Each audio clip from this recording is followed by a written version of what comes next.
share you. Espera. Escape. I'm gonna share my screen.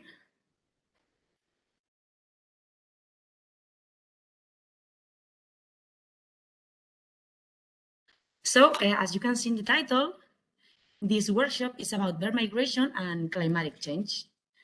This workshop is part of the actions developed in Naturklima project. So, first of all, what we want is just to introduce a bit some general and important aspects of Naturklima, just to contextualize a bit this workshop.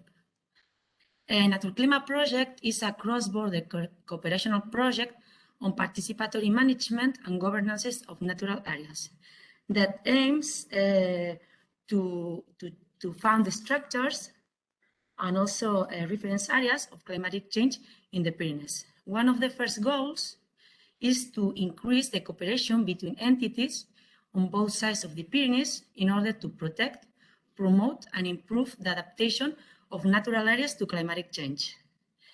We also wanted to highlight that it is a POCTEFA project co-financed by European federal funds. So now, fast moving to the dynamics of this workshop, I'm gonna introduce you a bit how we are going to proceed. This workshop is divided in three main blocks. The first one is the one related to the presentations.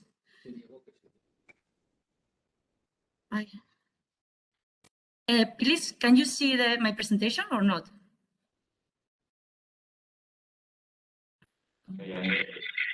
Yes. Yes. Okay, it's because one. Okay, yes. So, shall I share it again? Yes, please. Okay, so I'm gonna try again.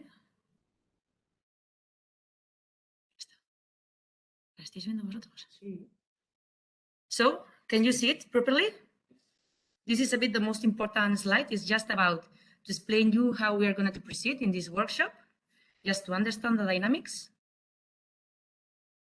Yes, so I will continue if you agree. So the first block will be dedicated to the presentations. Here, each speaker will expose their presentations and all the questions will be addressed at the question time and at the end of this block. Given the limited time available we have, and also in order to avoid big delays, we decide to organize in this way. So you all are kindly requested to write down your questions and comments, and we will answer them, as I said, at the end of this block in the question time. For that, in a button in your screen, you can see a hand. You have to click there and you will raise your hand and we will give you the floor for your questions and comments. As you could see in the schedule that I know I sent you, in the timetable that I know I sent you some days ago, the schedule is really tight. So we have to try to stick our presentations as much as possible to the timetable. So this is related to the first block. The second block is gonna be related to the discussions of problems and opportunities you found during your works about bird migration and climatic change. So we want it to be a bit, we want to have some little discussions about this kind of issues, and it's gonna last about 20 minutes. And the last and third block is gonna be about the future vision about bird migration and climatic change. You can approach this part from different aspects, and also you can talk about local or regional or international visions you can have about this bird migration and climatic change. So let's move to the first block of this workshop, the presentations. We have had last minute changes and we have changed the order of the first two talks. So the first talk is going to be given by Rafa Benjumea and Marimar Delgado. They are the authors commissioned by Navarra Environmental Management and within the Naturklima project of the analysis of complete data set available of migration in Lindus. And the title of their talk is Bird Migration on Lindus, Temporal Patterns and the Relationship to Climatic Conditions. So please be our guest. You can start whenever you want. Thank you. Do you hear me well? Yeah, it's okay. I think I have to share my screen, right?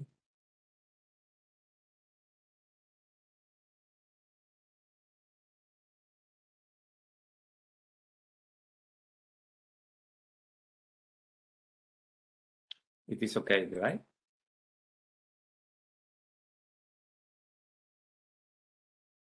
Someone see my screen? Oh, no.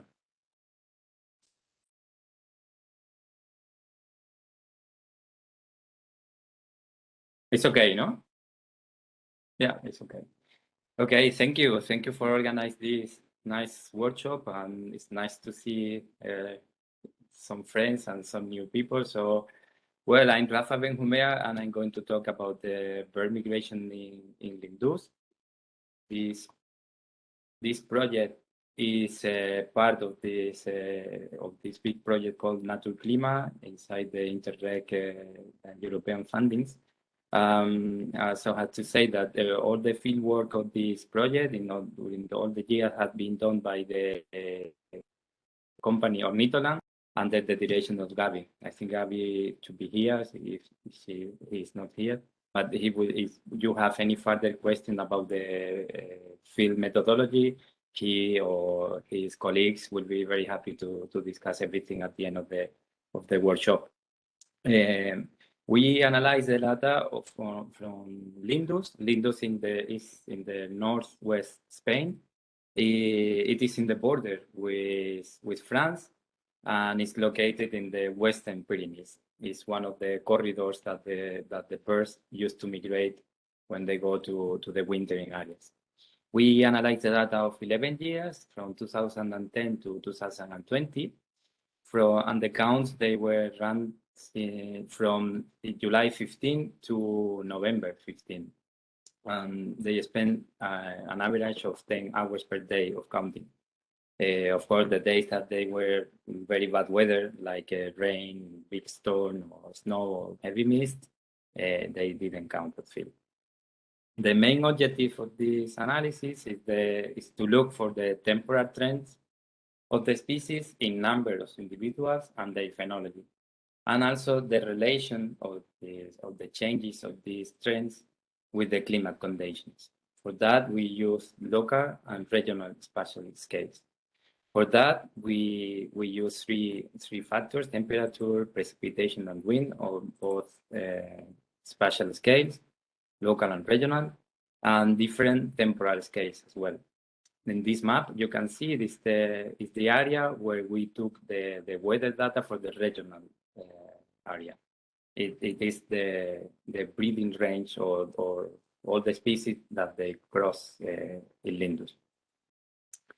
In Lindus, we have over 300,000 birds per year of 126 species or 13 orders that they are very different among them. We have small passerines, we have raptors, cranes, cormorants, etc. It means that there is a lot of heterogeneity among the life story of them. And because of that, we analyze also the data with different groups. 12% of the birds were soaring birds, 65% are not soaring birds, and the rest is a mix of birds that they used to soar and flap during their migration. We also consider the timing of the distance of the migration. So we consider we have here 48% of the birds are long distance migrants, and the 51% are short distance migrants. We consider long distance migrants birds that they cross the Sahara in their migration, and short distance migrants are the birds that they overwinter in the Iberian Peninsula or in North Africa. In the project, we analyze the data of the species, and we study the phenology and some trends in numbers. For example, I'm going to give you just a few samples of these species. For example, black eye is one of the most numerous raptor in Lindus. Their migration is in the first part of the season. And here you can see the Q5 and Q95. Q5 is when the 5% of the birds of the total of black kites in Lindus cross the spot, and 95% when the 95% of them already cross the day of when they cross Lindus. We consider Q5 the beginning of the migration and Q95 the end of the migration. When we analyze the numbers of birds that we have in Lindus, we realize that they are increasing along the years. It's something that is happening in other spots, like in Batumi, in Georgia. Maybe Vulture will talk about in the next talk, and it's also happening in Lindus. Another species interesting to analyze is the Montague Harrier. There are not many birds in Lindus, and the migration is like in the first half of the season, with a big peak at the end that probably corresponds to the juveniles that they used to migrate a bit later than the adults. But the most interesting thing is that the Montagues, they are declining dramatically in Lindus. It's something that I have been seeing in the breeding areas, and it's also happening in Lindus, and they almost disappear of the counts. The last one that I want to show you is the honey buzzard. Honey buzzard has a very fixed migration with only 20 days. Honeys are always in rush everywhere, and in Lindus as well. But the thing is that they are also declining in Lindus. It's a slight decline. It's just a trend. It's not significant, but at least it shows that something is happening with them. It's a bird of prey that prey on insects. And insects are very sensible to the climate change and the intensive farming, etc. Well, it's good to keep an eye on them, what is happening in the future with the honeys. We did the same with all the rest of the main species in Lindus, but to talk in general, we studied the temporal variation on the migration rate of the birds. In this graph, you can see here the rate, the main daily birds per hour. Here you have the Urian day, and here you have the year.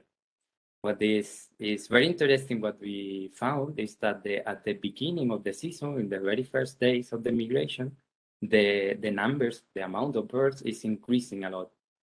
Meanwhile, at the end of the season, this variation is constant. There is no variation at all.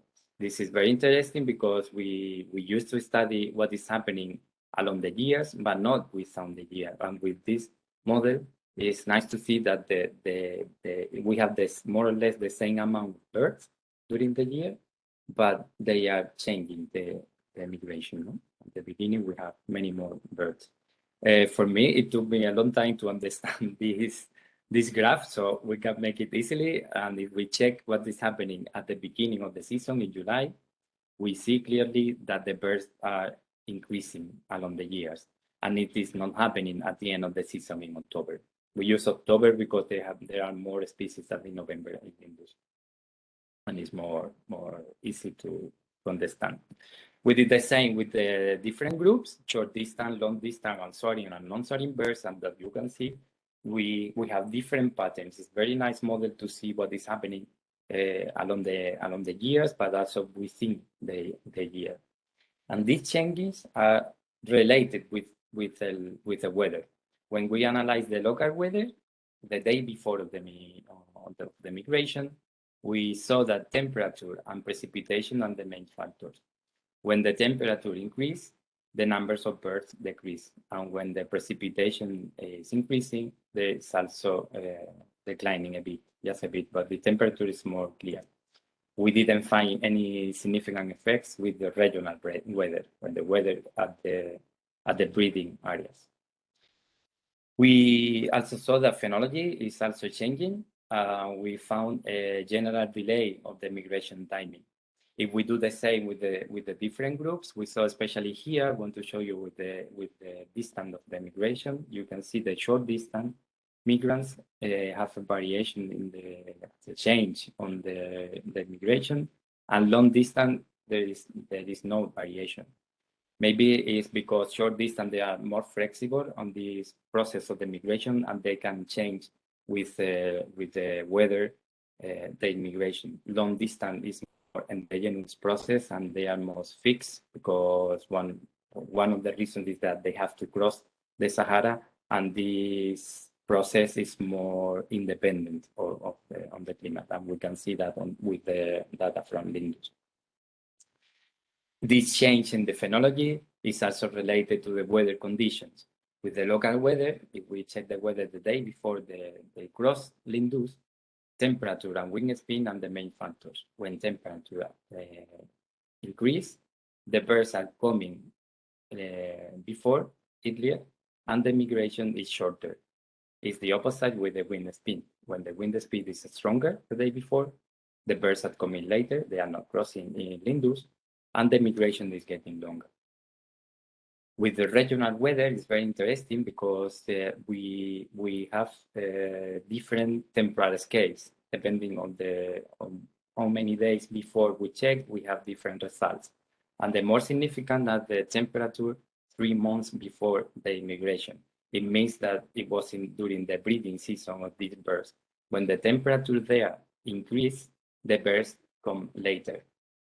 And also that when the temperature 2 weeks before, it means already when it's like the end of the breeding season, or when they are already in migration on the way, the migration is getting shorter. With the precipitation 3 months before, when the precipitation increase, the birds are coming earlier, and the migration is getting a bit longer. It's very important to check different temporal scales because we have different results. And just to finish, just a few conclusions of our analysis. The number of the migratory birds in Lindus is increasing at the beginning of the season. The timing and the duration is also changing, and this variation is partly related to the weather conditions in local and regional scales. Both of them, they are related to those changes. Migration is a very complex process, and it's very important when we want to look for effects of the climate change. It's important, really important to consider different temporal and spatial scales, as well as the different life story strategy of the birds, because they are, well, you can see at least in Lindus we have many kinds of birds and species. And it's also really highly important to continue this kind of long-term monitoring, because we only have, well, it's a lot of work to count 11 years in a row, but it's still not enough data to have analysis that they are stronger. And also we consider that it's very important to work together with other migration spots to look what is happening. These changes are only local in those, or they are in any other, it's happening the same in any other places. Well, I only talk about results. Maybe you have any further question about the discussion of those results, but I think we can do it in the second block with all the questions and everything. And that's it for my side. Thank you so much. And see you in Lindus. Something pigeons. Thank you, Rafa. Thank you for your nice presentations.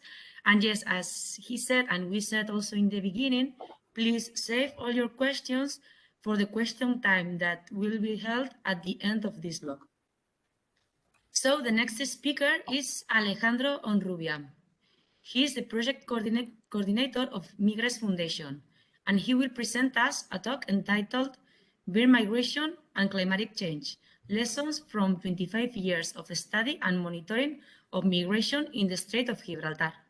So please, you can start whenever you want. Hello, good morning.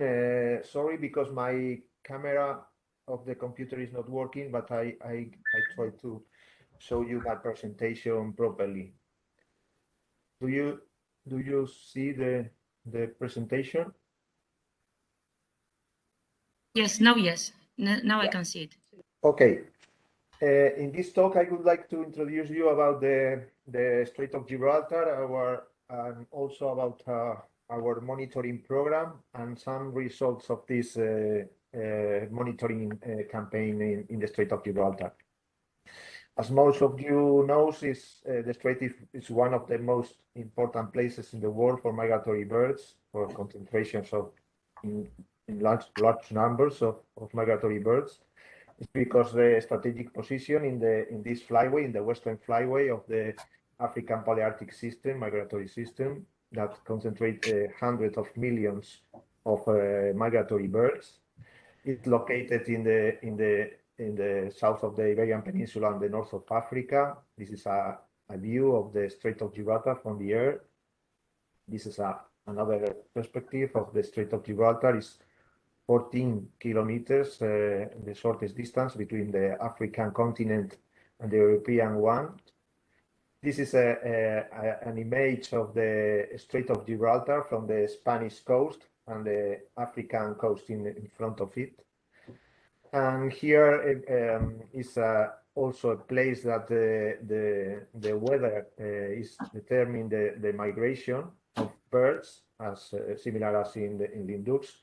But here the wind is a strong or very important factors for migration. Not only for migration, also for monitoring migration. And interestingly, the Strait of Gibraltar is a place with a long ornithological tradition, with more than a century of information about birds in the area. And the first census were done in 1970s. So in this moment, we have a good information that we can compare what happened in the last 40 or 50 years. We use birds as sentinels of global change. The birds are telling us what is happening in nature, and it's important.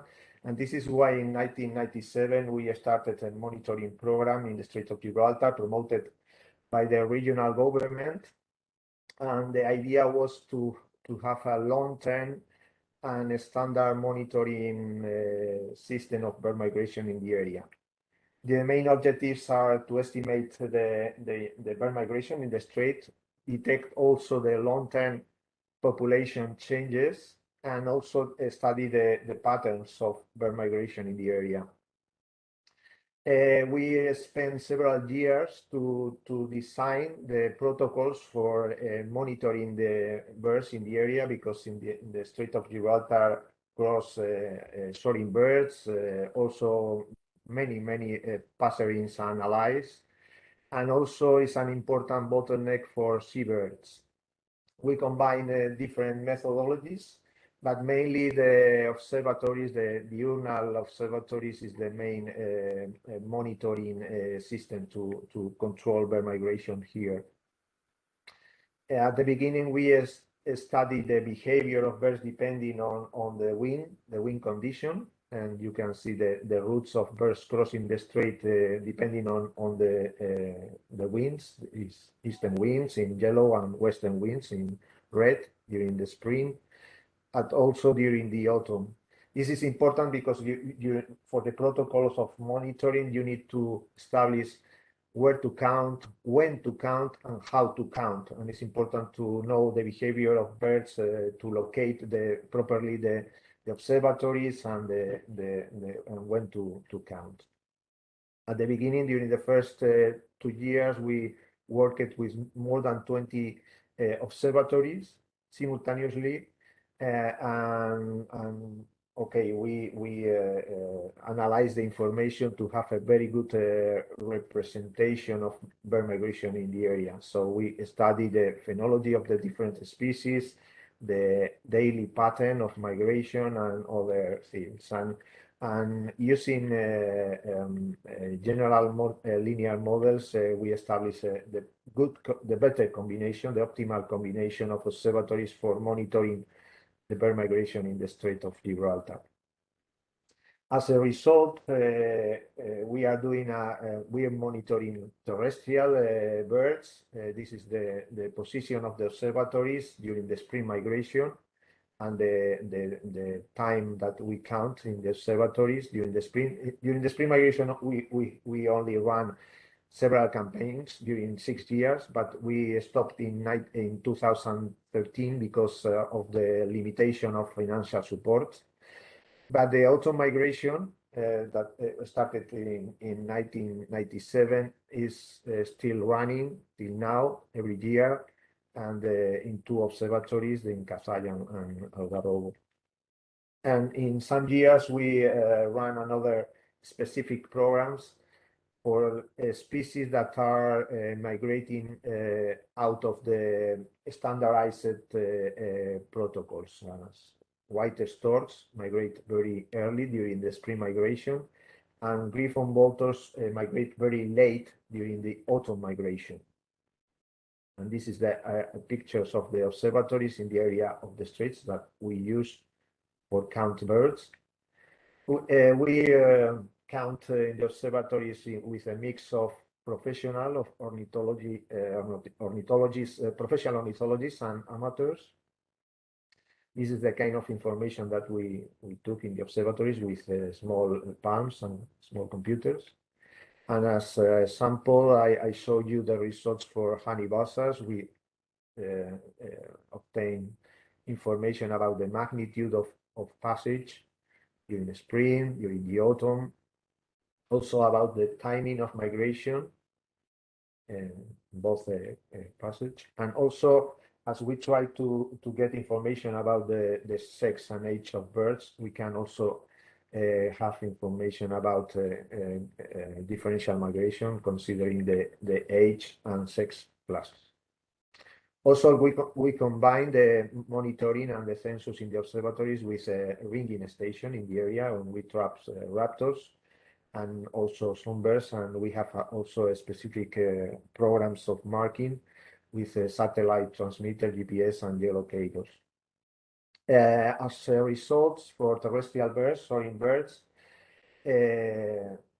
we run the campaign during July until October, and we count more or less 500,000 of soaring birds, more or less 150,000 of storks, and around 350 or 400,000 of raptors every year. And during these 25 years, more than 2,000 volunteers and collaborators worked in the observatories with the ornithologists. This is the results of different species during the spring migration and the autumn migration. If you are interested in the numbers of the birds that cross the straits, especially for soaring birds. And also there is a good information about timing of migration for all the species. About some birds, about passerines and allies, we count around 300,000 birds per year, more or less 110, 120 species. But we estimate the crossing of more than 30 million of small migrants. The diurnal migration, the diurnal passage, is concentrated by swifts, swallows and martins, bee-eaters, and finches, different waves of birds crossing. And you can see different examples of different groups crossing in different moments of the autumn migration. Also, we have studied the nocturnal migration, mainly through moon watching techniques, and we could estimate the numbers of birds that cross during the nights, the area, and we estimate between 30 to 50 millions of birds crossing the nights of the Straits of Gibraltar, considering mostly are swifts and passerines, but also include herons, ducks, waders, nigers, kingfishers, and many other species. Also, we have analyzed the changes in the migration in the Strait of Gibraltar, changes in timing of migration, and we detect an advance of the migration, especially for long-distance migrants. Comparing the 1970s data with current data. And also detect a delay in the migration for most of short-distance migrants. And in many species, there is an enlargement of duration of migration. The birds migrate earlier now in the Q5%, but also is delay in the last part of migration And the result is that many species have enlarged the period of migration in the strait. About the numbers, we detect different patterns. For most of the storks and raptors, we are detecting an increase in the numbers that cross the strait, especially storks and many other raptors. But there is a decrease or decline in the numbers of most of the small migrants, mostly passerines and other groups.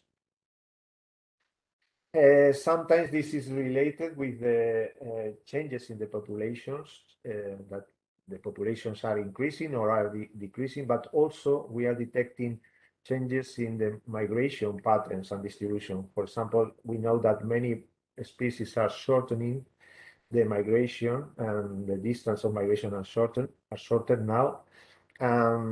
It's a typical pattern that short-distance migrants become residents, and many trans-Saharan or long-distance migrants are becoming pre-Saharan or short-distance migrants. And this is producing a new wintering areas for many of these species. We analyze this information for some species as the common buzzard or the osprey or other species. That is a common pattern that the counts in the observatories show that there is a decrease in the numbers that cross the strait and other observatories, but the European population is increasing.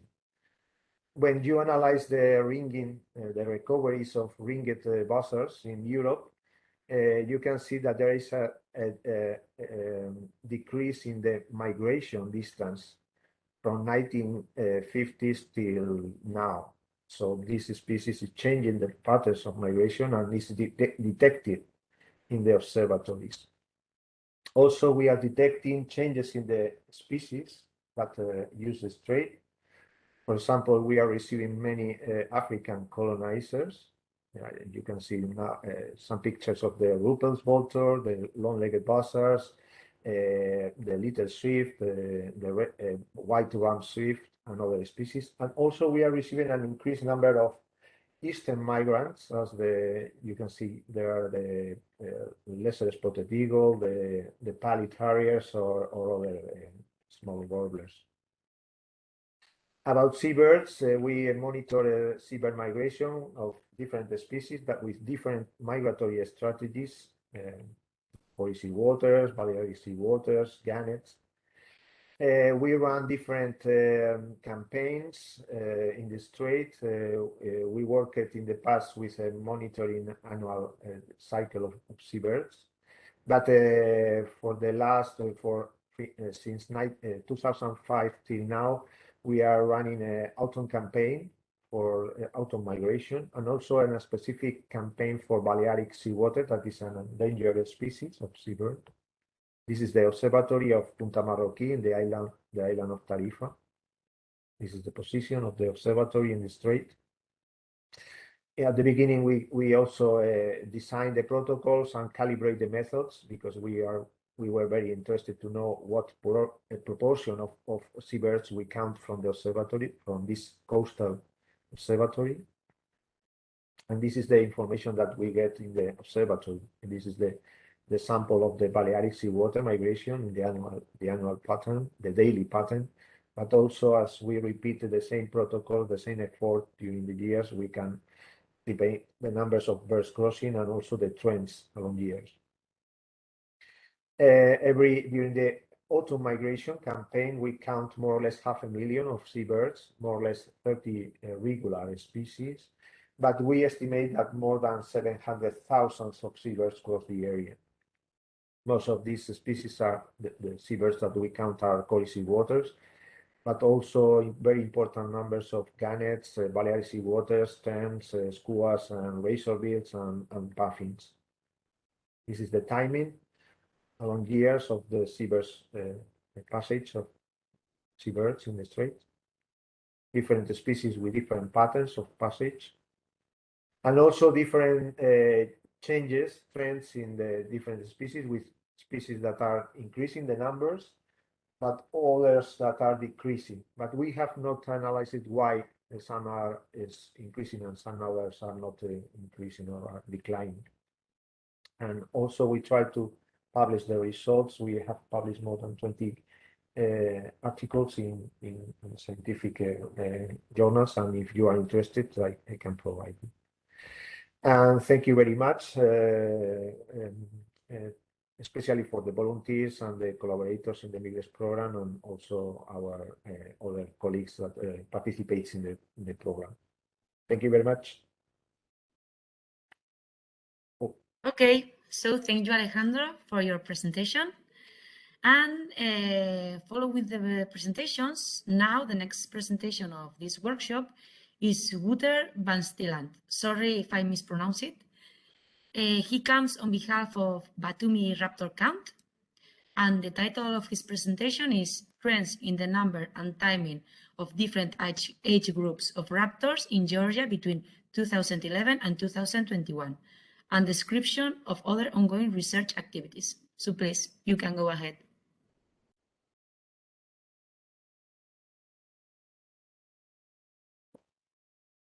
Okay, sorry. I already have a problem. Apparently, I have to give the system a permission to be able to share my screen, so I have to close the app and restart it again. I didn't know that. This is the first time I use this WebEx application.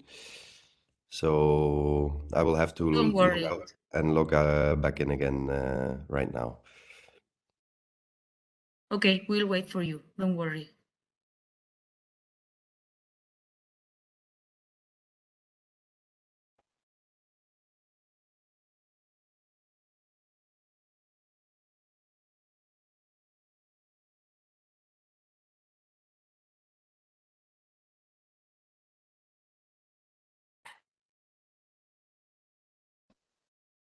Okay, so we will wait for some minutes, well, for a minute or something.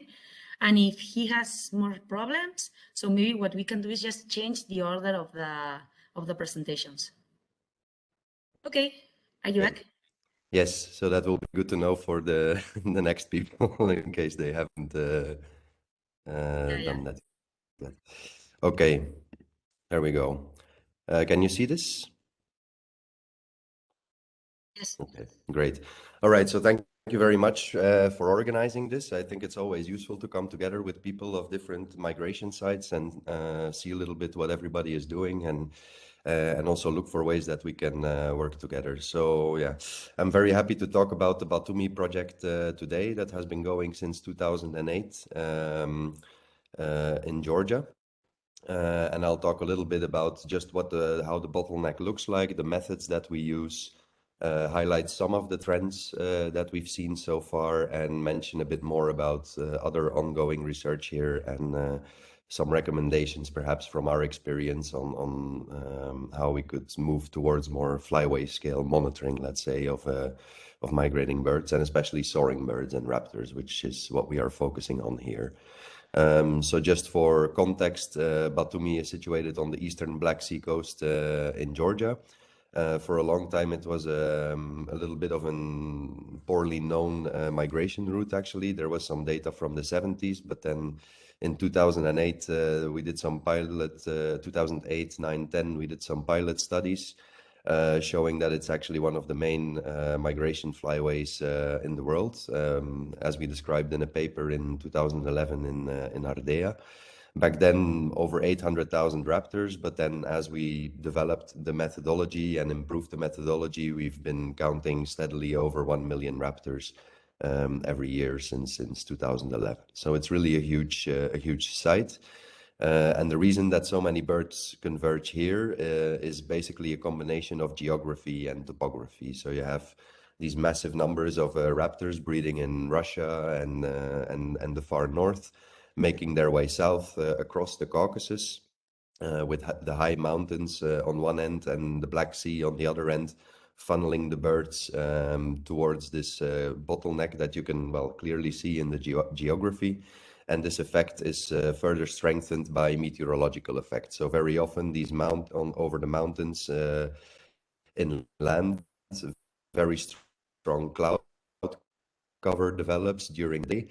You see the raptor migration from more along the mountains towards the coast as there's more cloud cover over the mountains that is stopping strong thermals to form, and that forces these soaring birds to look for a better migration path close to the coast. So Whereas, as Alejandro explained, in Tarifa, for example, you have to deal with a lot of variation in where birds types of in the weather sort of help us by funneling the birds in a very strong concentration, which makes it a little bit more doable to count them systematically. In species that we have are, well, among them honey buzzard, steppe buzzard, black kites, eagle, and then the 3 species of spotted eagles. But in total, we've seen over 30 species of migrating raptor in the bottleneck. And in order to be able to count all those birds, we basically, after these pilot counts, ended up selecting 2 count stations, one closer to the coast, one closer to the mountains, to be able to cover these shifting migration paths as the weather changes during the day and during the season. And from both of these stations, we record with a team of volunteers, and some of these are very experienced volunteers, some of them are less experienced, but always with very experienced count coordinators on the station that can direct people to count different streams of birds, or, for example, one volunteer focusing on counting totals of birds and another focusing on looking for, let's say, the less abundant species within these big streams of raptors. For all the birds that we record, we also record more or less where they passed relative to the station, because then afterwards this allows us to detect any potential double counts based on overlap in the time and the place where birds were recorded. So basically, we have an R script that automatically looks for overlapping records within this zone where double counts can occur, and these are removed automatically afterwards. But in practice, we've now come to a point that because of good radio communication between the stations, we can avoid most of the double counts in the field, and it's only about 1% of the birds that we still have to remove as double counts. So in practice, it's not such a huge issue anymore. We have at least 6 counters on each station and always 1 coordinator per station. This involves about 40 to 60 volunteers per season. So we've had many hundreds of volunteers participating since 2008 from many different countries. And the protocol is basically very focused on priority species. So in the beginning, we try to get an idea of how many individuals of every species passed through Batumi. And based on that, we were selective in saying, like, okay, these are the species for which we really count a significant portion of the global population, or at least of regional populations. And that is where we are going to focus our efforts. These are also the species based on which we define our migration count period, because this is in Batumi, it's basically all or mostly international volunteers coming from far and wide during a season, staying in guest houses with local families. So it's not like we have our own building or fixed staff, let's say. So we have to sort of focus our efforts as best as we can. And based on this, we count from 17 August to 16 of October. So to be able to cover the period of early species like Montagues, Harrier, and honey buzzards. And then as some of the latest species that we try to cover are short-toed eagles and lesser spotted eagles. To standardize the effort, we try to count only those birds that can be seen with the naked eye or with binoculars. We also register, and by focusing on priority species, this allows us to invest a lot of effort in aging and sexing as many individuals as possible, so that we get also really good demographic information that can then later help to actually explain why overall numbers are changing. Is it because there's more juveniles? Is it because there's more adults? What is going on? And because we deal with more than 1 million birds, of course, it's not possible to identify every single one of them to species level. And especially for the more distant streams, we will often we have also a huge diversity of species. So, for example, it often happens that we cannot distinguish between a lesser or greater spotted eagle at a greater distance. So we just record it as a large eagle. And then afterwards, based on the daily totals of the birds that we were able to identify, we estimate what was actually the daily total of each species. More recently, we actually also changed the dates to a little bit earlier and a bit later because the migration, we noticed that the start of the migration of some species was very soon after starting to count. And if we want to detect changes in timing in the future, we need to have a little bit of a buffer on both ends of the migration period to be able to detect those shifts, of course. One thing that we're kind of proud of is that we developed a completely digitized and open data management strategy. This is facilitated to a large extent by Tracktellen.nl or .org, who have developed a great app specifically designed for counting migrating birds. This also allows to already do some data control in the field. So, for example, if if people enter Harriers, they also should enter the age and the sex of the bird. Because actually that's often easier to determine than what species you're looking at. So this ensures that we motivate counters to be honest about their ability to distinguish between a Montague and a Pallet Harrier, for example. At the end of the day, all the data are uploaded to the Tracktellen database, and this automatically appears on our website with daily updates of the season total of birds, and also the daily totals that we have on each station. We then, at the end of the season, remove all the double counts with the R script that I mentioned before, but again, these are relatively few birds. And then all these data are uploaded in GBIF so that they are basically openly available to the entire research community worldwide. There are some pitfalls still there because from those data you still have to calculate daily totals and season totals, taking into account these unidentified birds like large eagles that could not be identified to species level. But we also provide R scripts for that, so the complete data processing procedure is entirely transparent and reproducible by anyone. So yeah, over the years, this comes down to a huge effort by hundreds of people, thousands of hours of counting. So what have we learned from it? So we recently in 2020 published a paper in IBIS where we did the first trend analysis for Batumi since for the period 2011 to 2018, which is quite a short period actually to be able to detect trends in changes in populations, especially of these long-lived kinds of species. But so we've been using also the demographic information to try to do this analysis as well as possible and to separate but mainly between juveniles and non-juvenile birds in the trend analysis, which we think is very important because we know that juveniles often behave differently than adults in many species. And also because demographic changes may be an early warning system of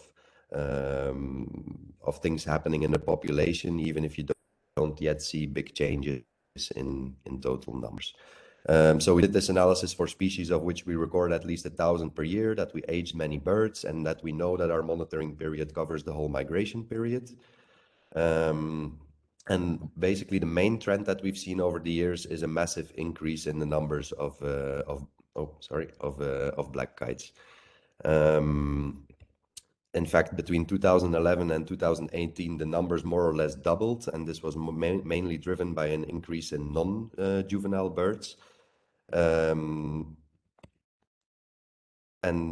We think that this trend is driven by changes in the Middle East, where there's a growing population and more garbage dumps available.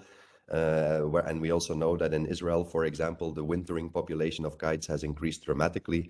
So you can imagine that black kites gradually shifting from sub-Saharan wintering sites to wintering sites on garbage dumps in the Middle East, that they have quite good survival and that this is driving an increase in these populations. Since the paper was published, this trend has only continued. So actually by now the population has tripled compared to what we used to count back in 2011.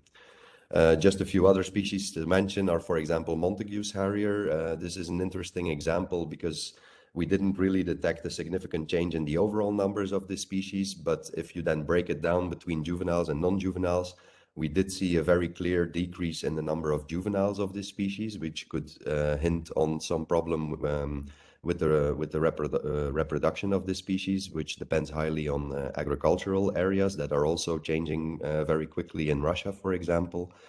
Some good news is that in recent years, this decline seems to have stabilized.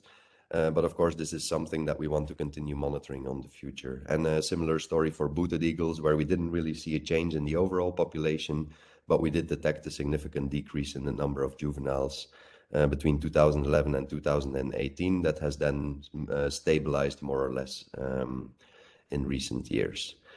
So in summary, most of the species that we detect, we actually see stable numbers, but of course it's still a short period. So as we continue, we will probably be able to detect more changes.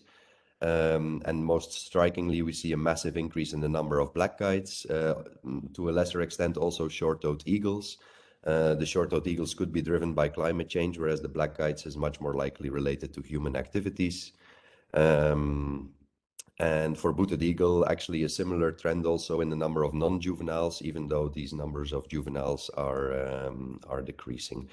And I think these results also highlight the importance of recording demographic information and taking into account demography when doing population trend analysis. It's remarkable, I think, that we were able to detect these trends even though over such a short period. And I think it helps that we have this full season coverage and a very highly standardized count effort. And that, of course, these demographic information helps to clarify trends as well. And as a more general take-home message, I think it's good to realize that all these technologies like the TrackTalent app exist because that could really facilitate data collection and make sure that all the data from migration sites is collected in a central place, basically the same day as you did the count. And that would greatly facilitate collaborative studies across the flyway. Just to mention some other stuff that is going on at this very moment, I'm talking to you from Batumi because we are having our third spring count. This is part of a project just over a couple of years just to get a basic description of the spring migration in Batumi, but it's not the intention to keep monitoring migration in spring as well. We will really focus on the autumn, but the spring migration was known, so this is being right now by Tohar. Another Dutch student, Mark, is looking at differential migration strategies. So a little bit of what Alejandro also mentioned from Tarifa, differences in timing between males and females in particular. And Eline Hoekstra is using digital photography of raptors to look at molt strategies, where monitoring molt could actually also be interesting to give an indication of how good conditions were in the breeding areas from year to year as birds may molt less in years with more food availability than in years with high food availability. I'll just skip a few of these slides, going into more detail on that just to save time, and move to more general recommendations where I think that we should really think on a continental scale, let's say, about identifying priority sites and priority species for monitoring, because small falcons, for example, are much less evident species for monitoring through migration counts than, for example, these big soaring birds that really concentrate at certain choke points. The supervised citizen science, as I like to call it, and that is also being used at Tarifa, where you have a few experts and then amateurs coming together, is a powerful model for migration monitoring, especially in countries like Georgia and elsewhere in the Eastern Flyway, where you don't have a professional capacity to do monitoring. And a general point I would like to make is that there's often, when we talk about collaboration between sites, a lot of talk about like standardizing methodologies and this and that. But I really think that every site requires its own protocol to deal with local conditions. And we should really just think about how to make sure that we produce common data products, like, for example, daily and annual totals of different species that are then collected in a central database, so that this would facilitate collaborative research on a flyway scale. And with I'll just end with that and look forward to see more talks and to the discussion later on. Okay, Thank you, Vulture, for your nice presentation. And now we are going to give the floor to Emily Milon. She works at the Biarritz Sea Center, which is also a partner of Untitled Clima project. And she's going to present us her work entitled Seabirds, Indicators of Climatic Change and Management, Natura 2000. So please, you can go ahead. Thank you. Good morning, everyone. I'm going to share my screen. Okay. Can you see my presentation? Yes. Okay. Thank you. All right. Okay, so good morning, everyone. My name is Emily, and I work in Biarritz Sea Center. I'm going to talk today about seabirds as indicators of climate changes.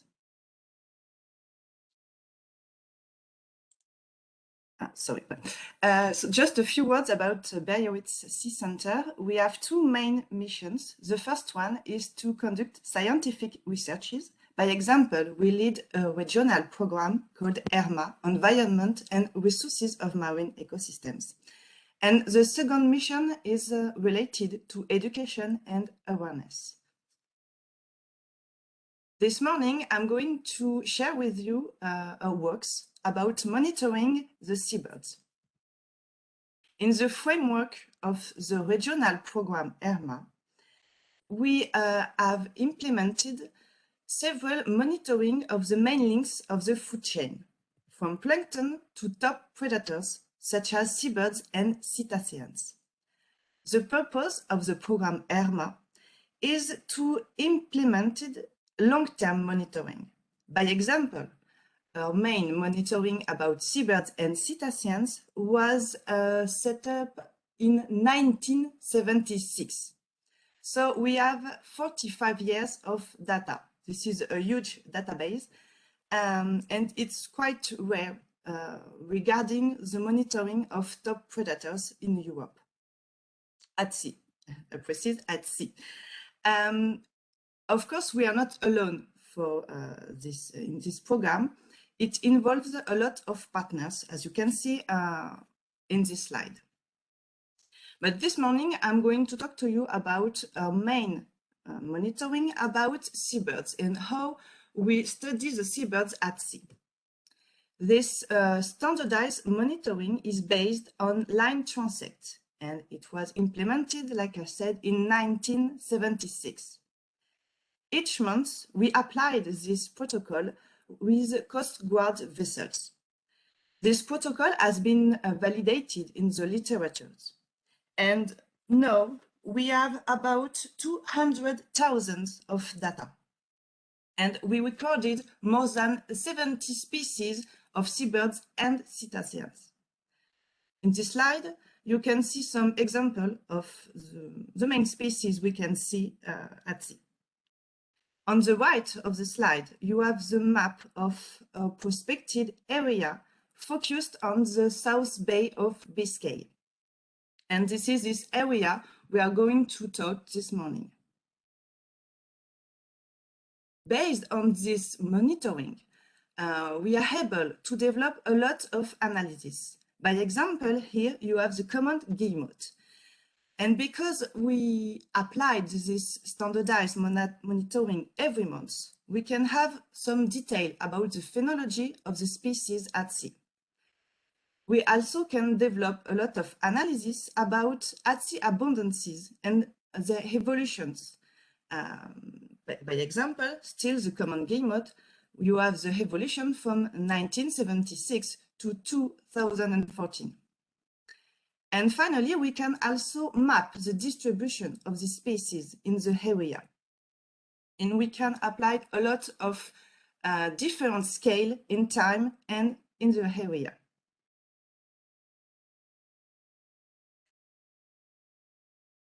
Based on the time scale of a dataset, we are able to work on the climate changes and the impact we can measure on the seabirds. First of all, we have developed an Oceanoclimatic Index. We gathered a lot of data about atmospheric parameters and oceanic parameters. We gather all these parameters for the 4 seasons and from 1974 to 2014. We use a principal component analysis to summarize all these data, and then we obtain an Oceanoclimatic Index called South Bay Sky Climate. You can see the evolutions of this SBC index from 1974 to 2014. When this index is in blue, it means the index is negative, and it means we are in a low pressure condition. When this index is positive, in red, in the figure, it means we are in high pressure condition. And we can see this index increased from time with a significant result. This was the first step. We have proven that there was a lot of change in oceanoclimatic parameters in the South Bay of Biscay. But we wanted to know if the species we can see at sea responded to these oceanoclimatic changes. Here you have some results, and it was very interesting. By example, for the northern species, such as the black-legged kittiwake or European storm petrel. These species have decreased in the South Bay of Biscay between 1974 to 2014, and these results are highly significant. In the contrary, several species from the south, such as Mediterranean gull and Balearic shearwaters, have increased during the same period. This result has been partly published, but we are now working to update this Oceanoclimatic Index to 2021. All these changes was partly related to the SBC index, especially for the European storm petrel, which is a very good indicator of climate changes. But in our result, we found some abrupt results, and we wanted to explore the existence of a regime shift in her dataset. A regime shift reflects an abrupt and sudden change in the community or ecosystem state. Depends on the definitions. We use a sequential t-test analysis from Rodionov in our SBC index dataset. And we detect a regime shift significantly in 1989. And this is a very interesting result because it's consistent with other studies in the area. Several studies detect a global regime shift in other regions of the North Atlantic in late 80s. So we are very consistent with this result.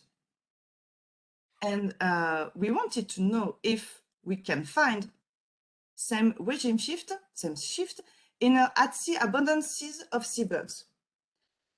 This work is still in progress, but we have some first results very interesting.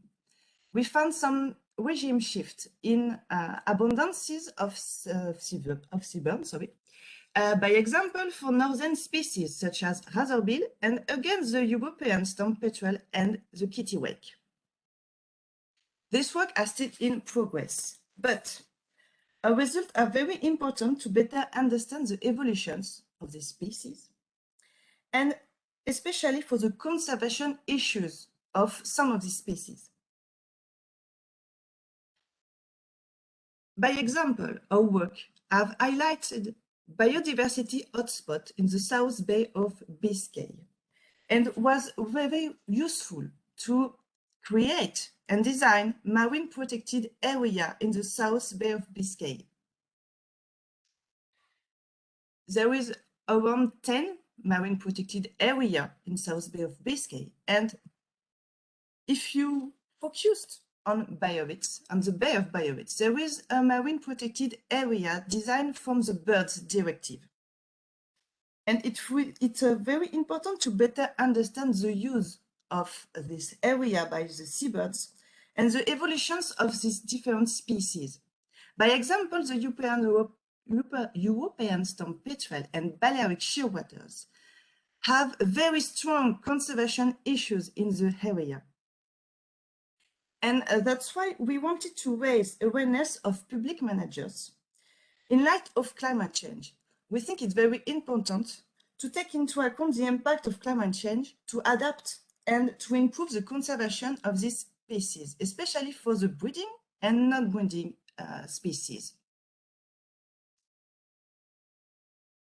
In conclusion, our work made possible to measure the change in abundance of several species in the South Bay of Biscay since 1976. Some species are very good indicators of the impact of climate changes, and these changes we have able to detect even at a local scale. But further researches are needed in order to better understand the process and, by example, the regime shifts. And our work, we think, is very important to improve the conservation of species, in particular the Balearic shearwaters. This species is critically endangered. But you can see in our results that in the area, the at-sea abundances have increased since 1976. So it highlights the local responsibility of the area to improve the conservation of the species, by example. Thank you for your attention. Okay, thank you, Emily, for your nice presentation. Thank you. And the next presenter is Christos Barbutis. He works at the Hellenic Ornithological Society, BirdLife in Greece, and he is going to talk about addressing climatic change at an important stopover site in the eastern central Mediterranean, the case of Antikythera Island. So please, you can start.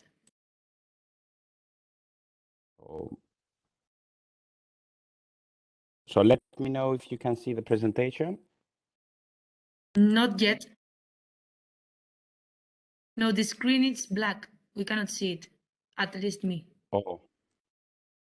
Yes, Okay. no, yes, perfect. Okay. Thank you. So to start with, thank you for the invitation.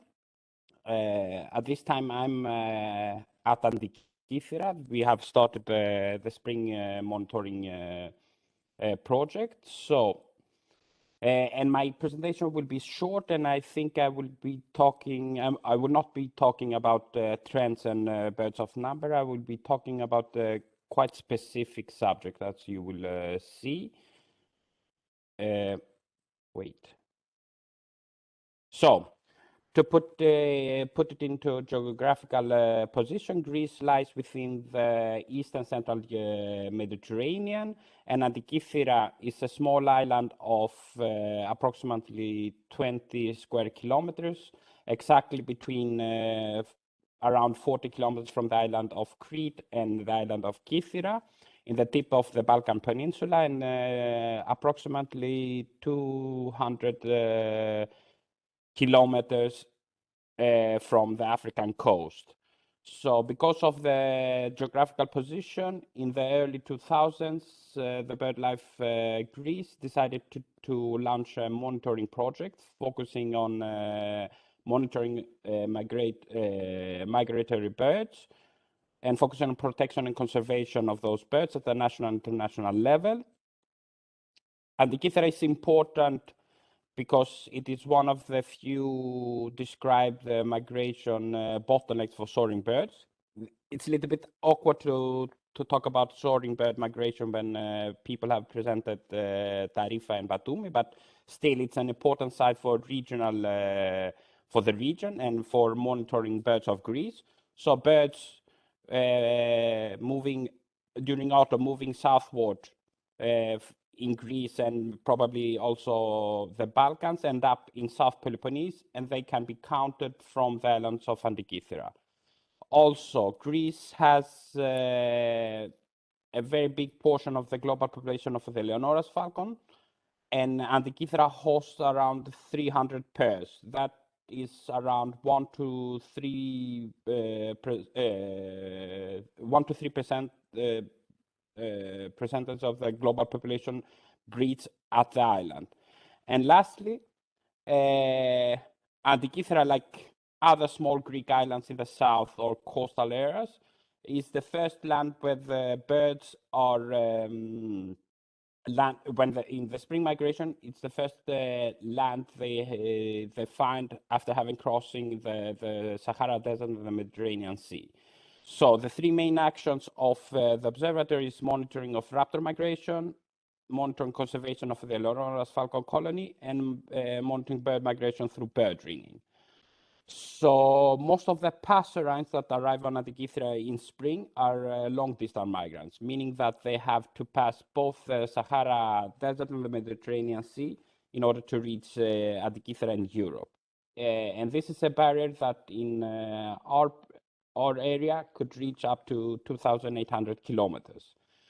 We have, from a simulation mode study, we have seen that it needs 4 to 5 nights of flight for a small passenger to reach Antikythera, and they really need to be prepared in order to do that successfully, as they're, especially in the eastern part of the Sahara, there are not any places where they can stop and refuel in order to reach Europe.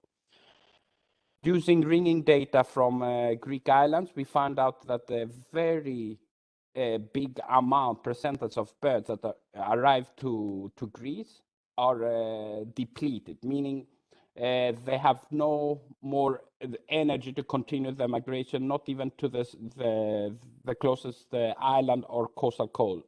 For example, in wood warblers, here you can see that in the island of Sorfathers, half of the birds that reach that island cannot continue their migration. So those small islands are important for stopover. So they need to replenish their energy lost during the crossing at those specific places.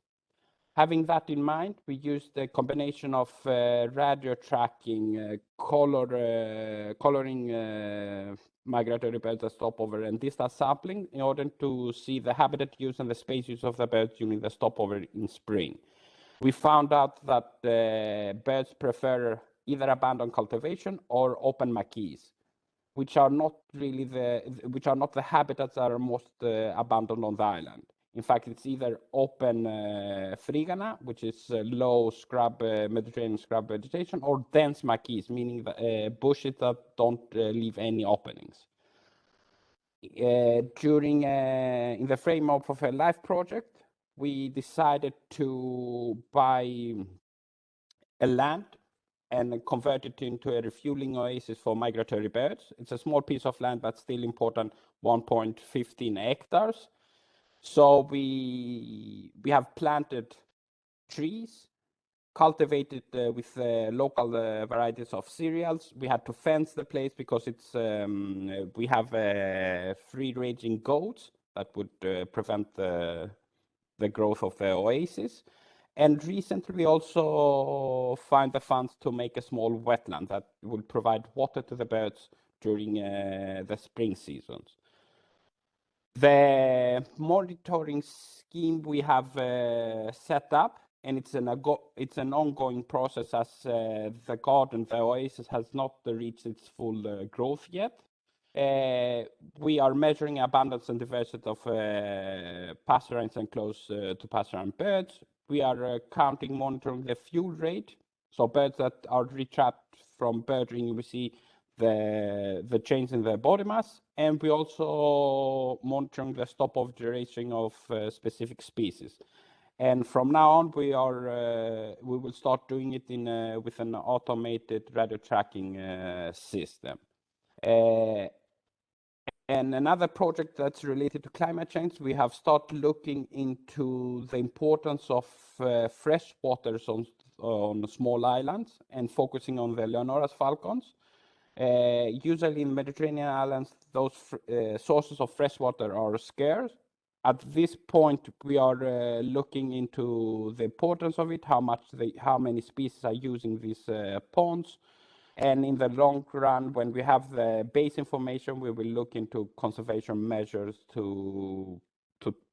as we expect that freshwater ponds will be a threat due to climate change. And this is in fact my presentation. Thank you very much. Okay, thank you, Christos, for your presentation. It was really nice. And now we are going to move to the next presentation. We will now give the floor to Carlos Cano and Javier Cano. Carlos Cano comes from the Institute of Aquatic Ecology in the University of Girona. And Javier Cano works at the Territorial Delegation in Madrid of the State Meteorological Agency, AEMET. They will present their work entitled Study of Summer and Wintering Birds in the Central Peninsula, 4 Decades of Observations. So please, you can proceed.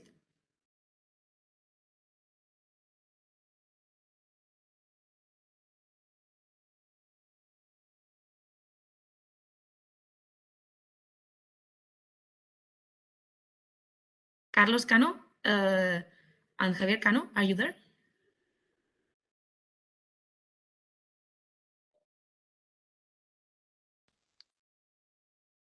You have to switch on the microphone. I think maybe this is the problem.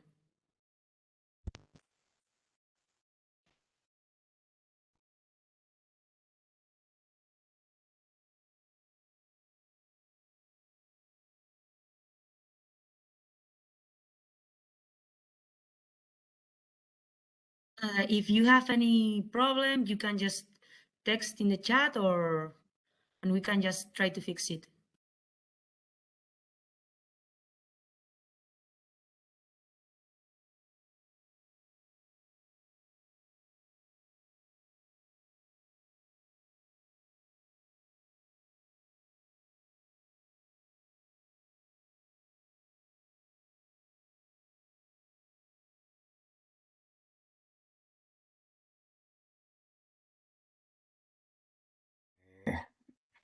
Can you? Yes, now we can listen to you, so Okay. you can understand. We have a problem with the application. Yeah, maybe with sharing the screen you want? Is that the problem? Can see the presentation? Yes, now we are seeing the presentation. Okay. You have to click now the complete screen, I think. Yes, now it's perfect. Okay. you. Good morning, everybody, and welcome to this workshop. I'm going to talk about the study of summer, wintering birds in central Spain for decades of observations. The study has been elaborated by Carlos Cano Barbacil of the University of Girona, northern Spain, and by me of the Meteorological State Agency. We have studied several species of birds in Madrid region in central Spain during 4 decades. As you can understand, it is difficult to describe 40 years of phenological observation in 15 minutes. However, I will try it. The wintering birds selected had been northern lapwing, Eurasian skylark, sunthrush, European robin, black restar, and meadow pipit. The summer birds have been selected great spotted cuckoo, common swift, European bee-eater, woodchuck shrike, barn swallow, and house martin. And finally, birds in migration passage over region Madrid, over Madrid region had been common crane, European pied flycatcher, common restar, windchat, and another whittier. First of all, the discipline of the phenology essentially consists of observing and recording the arrival and departure dates of birds when they are migrating. This information is necessary to know the migration patterns. Other information that the phenology provides us is the number of days that birds keeps in a winter area when they are in breeding season or they stay in pass. However, if you have dates from a long period of time, you can get the phenological characterization. For it, you need a minimum of 30 years. Finally, a long phenology data series gives us the possibility of detecting change in migratory patterns. Now, I'm going to show you some examples about the information that the phenology research can provide us. Another interesting in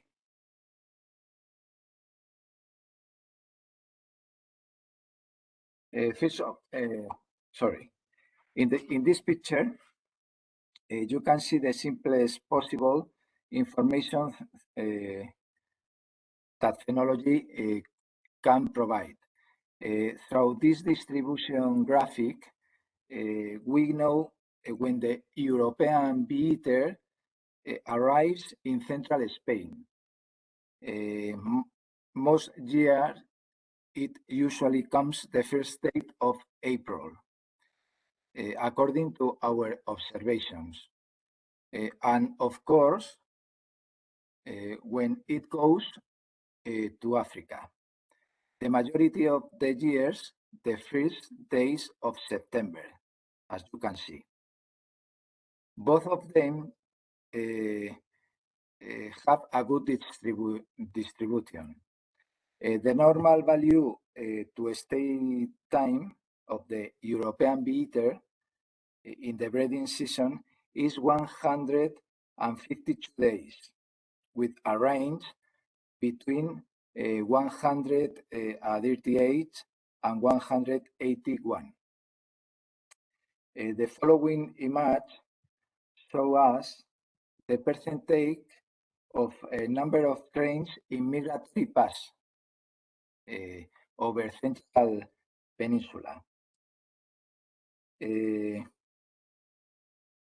graphic contains information about the last 42 years.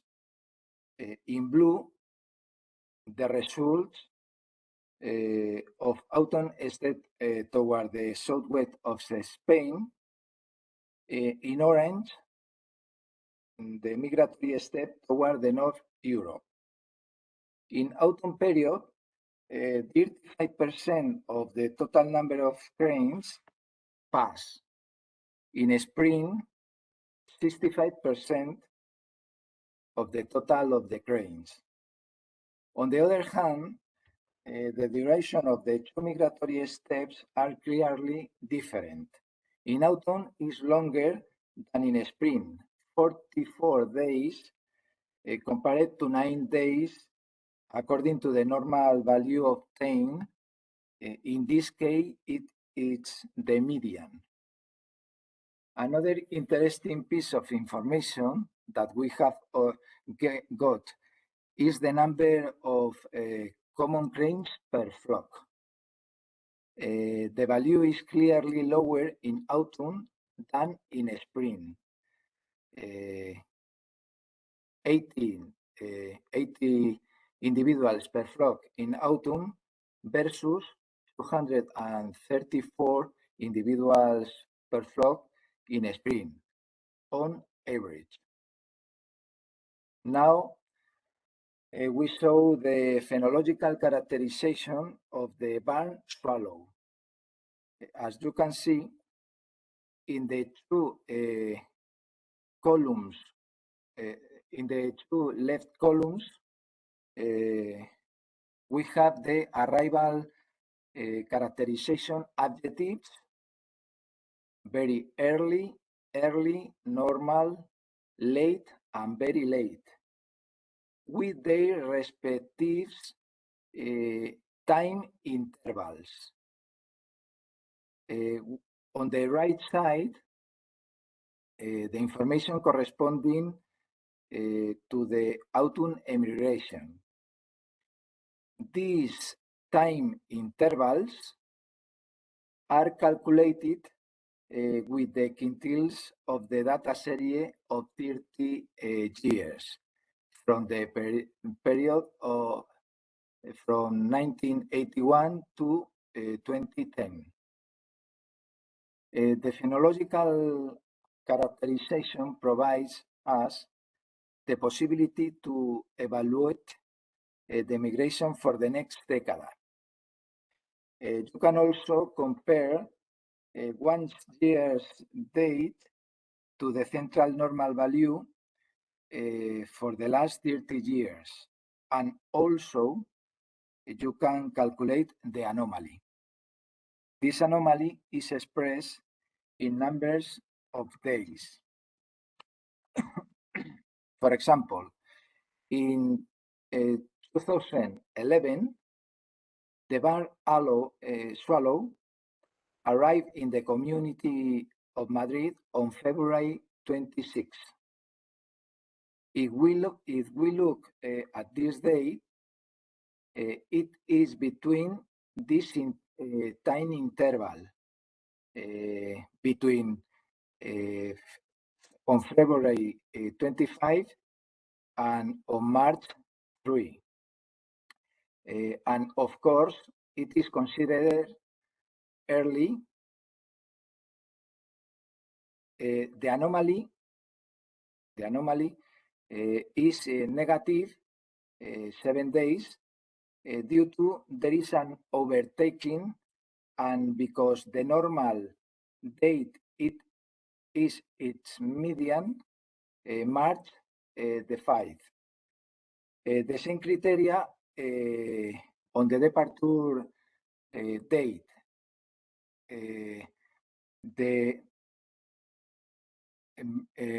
In this case, September 22 is considered very early because the date is in this time interval, as you can see.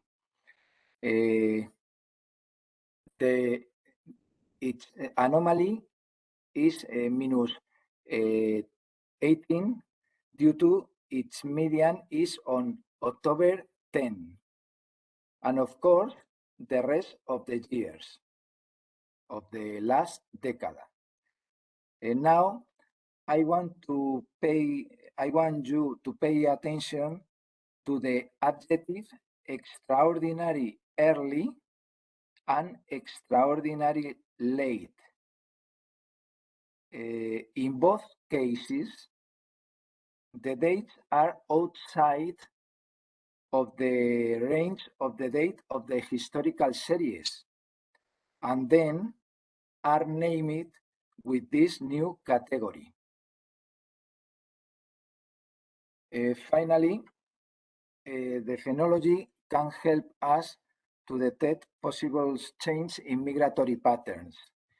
In a recent study about the phenology of the European pied flycatcher in Madrid, we have found that the duration of the spring passage is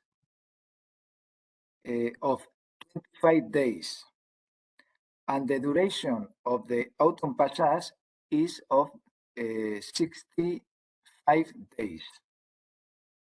We have also found that males arrive 5 days earlier than females in spring, because we can identify both sex by their sexual dimorphisms.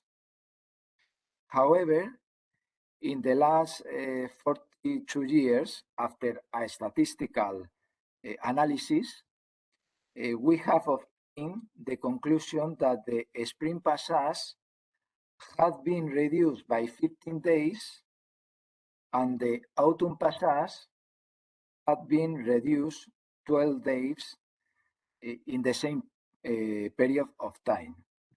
And that's all, and thank you for your attention.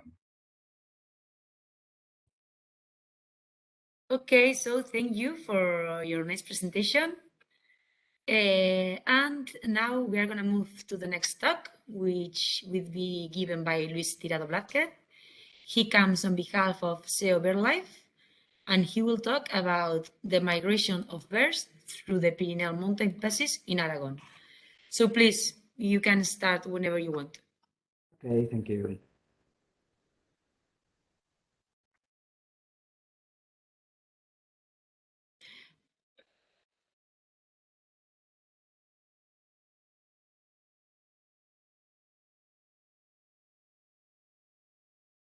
Do you want what? I think you have to put in a complete screen. Can you? Or Yes. Okay. Yes, now. okay, Okay? perfect. Now, yes, yes. Okay. Good morning. Bonjour. Egunon. Thank you very much to GAN to prepare this organization, and thank you very much for your invitation.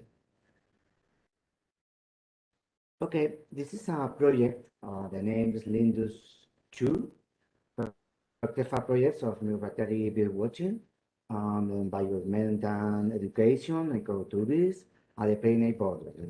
Cooperation cross border project between Avis Burguetes Council, little council, LPO, Liga pour la Protection de Oiseaux, en France, and Civil Life Power, as well as the private company of Navarra government, GAN.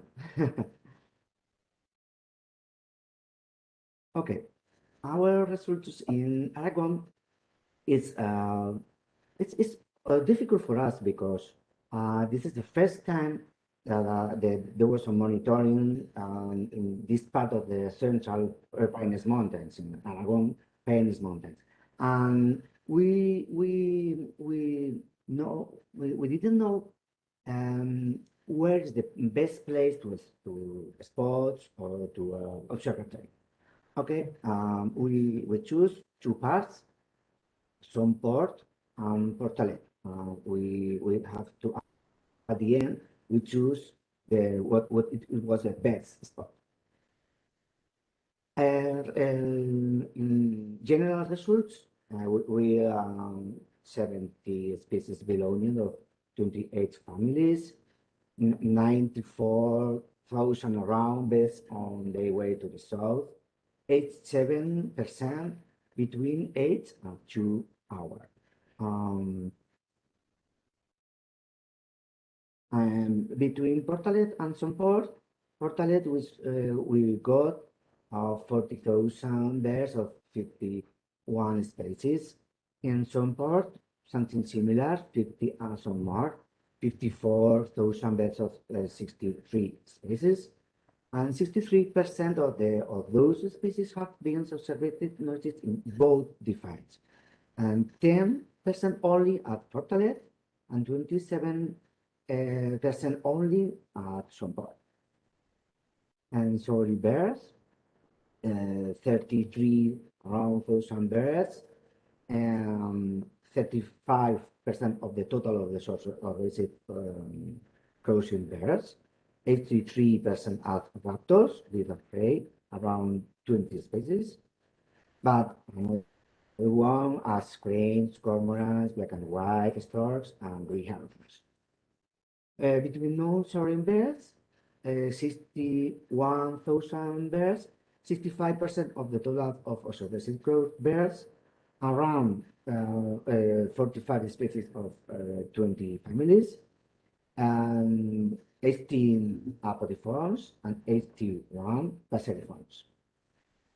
The most abundant species we have the swift, house martin, and barn swallow, and common chapchin.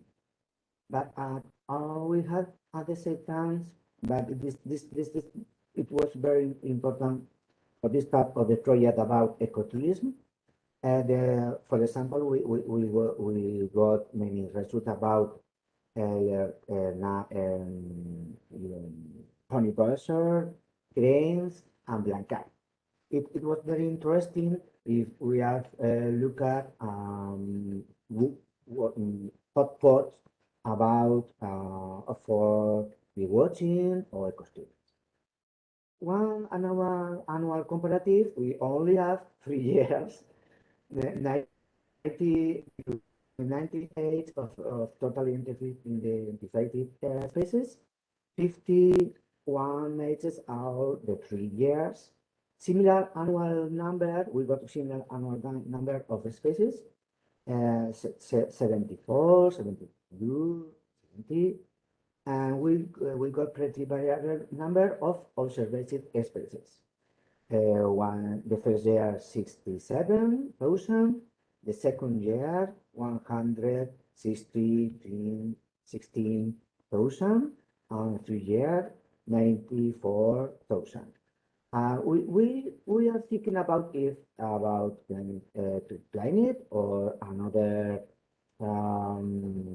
thing, but I am not sure. We don't have analysis and results, of course, about this. For conclusions, the detected closing species vary from one year to another. Only 51% of the 98 identified species have been present within the 3 years. The 7 most abundant species, which represented more than 92% of the total observed birds, are the same within the 3 years. Birds vary in number from one year to another. In the first year, 26 birds number we observed is compared with the first year being in the intermediate number in 2018. The bird watching are the 2 spots in complementary, increasing the final number of observed species. Thank you very much.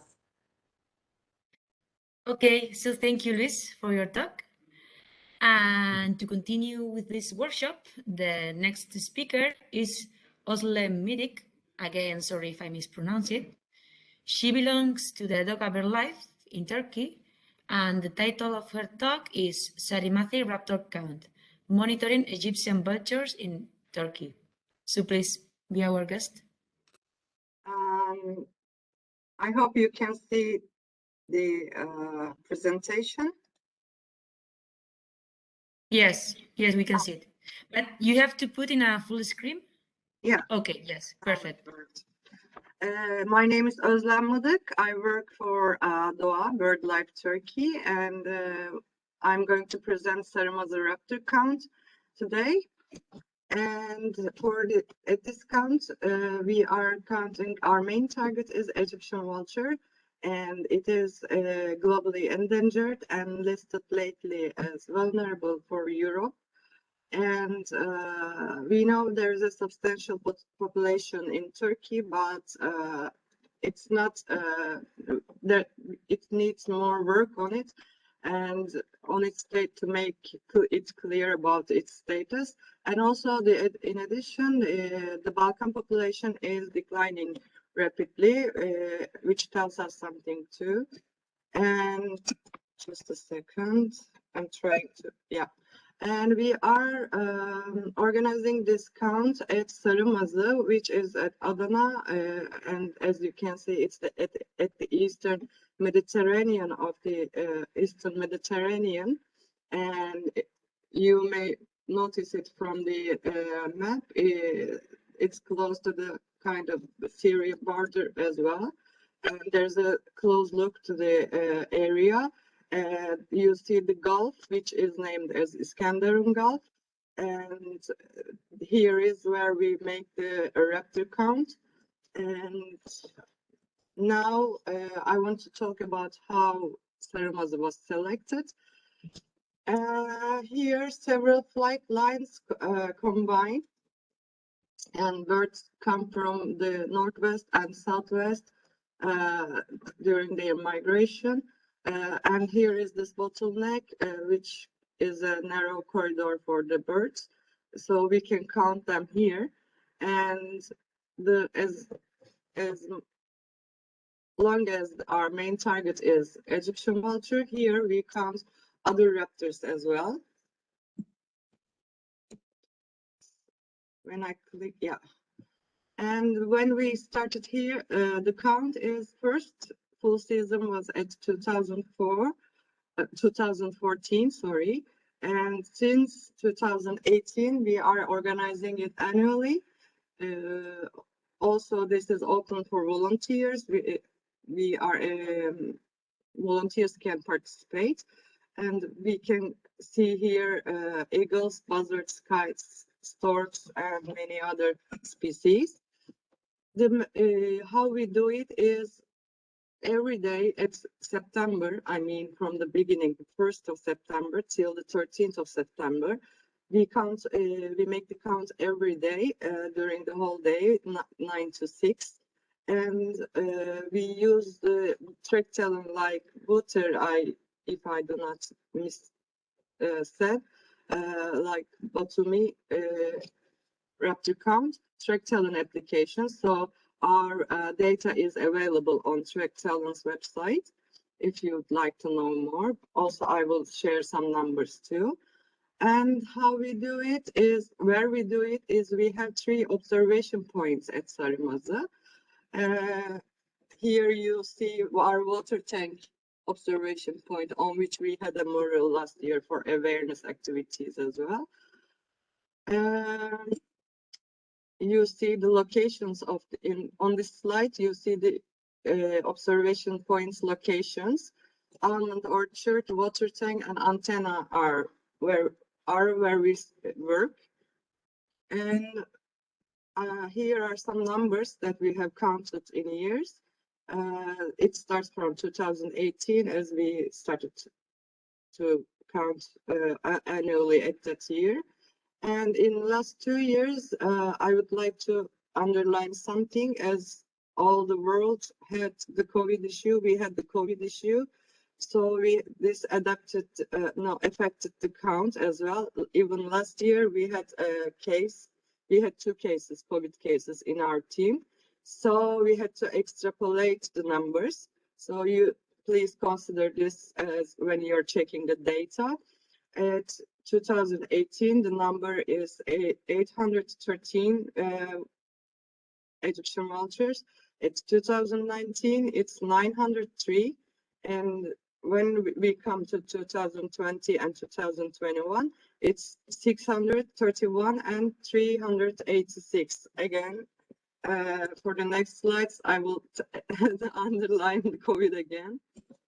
And how many species? We are observing 28 species, raptor species, I mean, here at Sarımaza, along with vultures. And mostly what we see is, which species we see is lesser spotted eagle, Levant sparrowhawk, and short-toed snake eagles.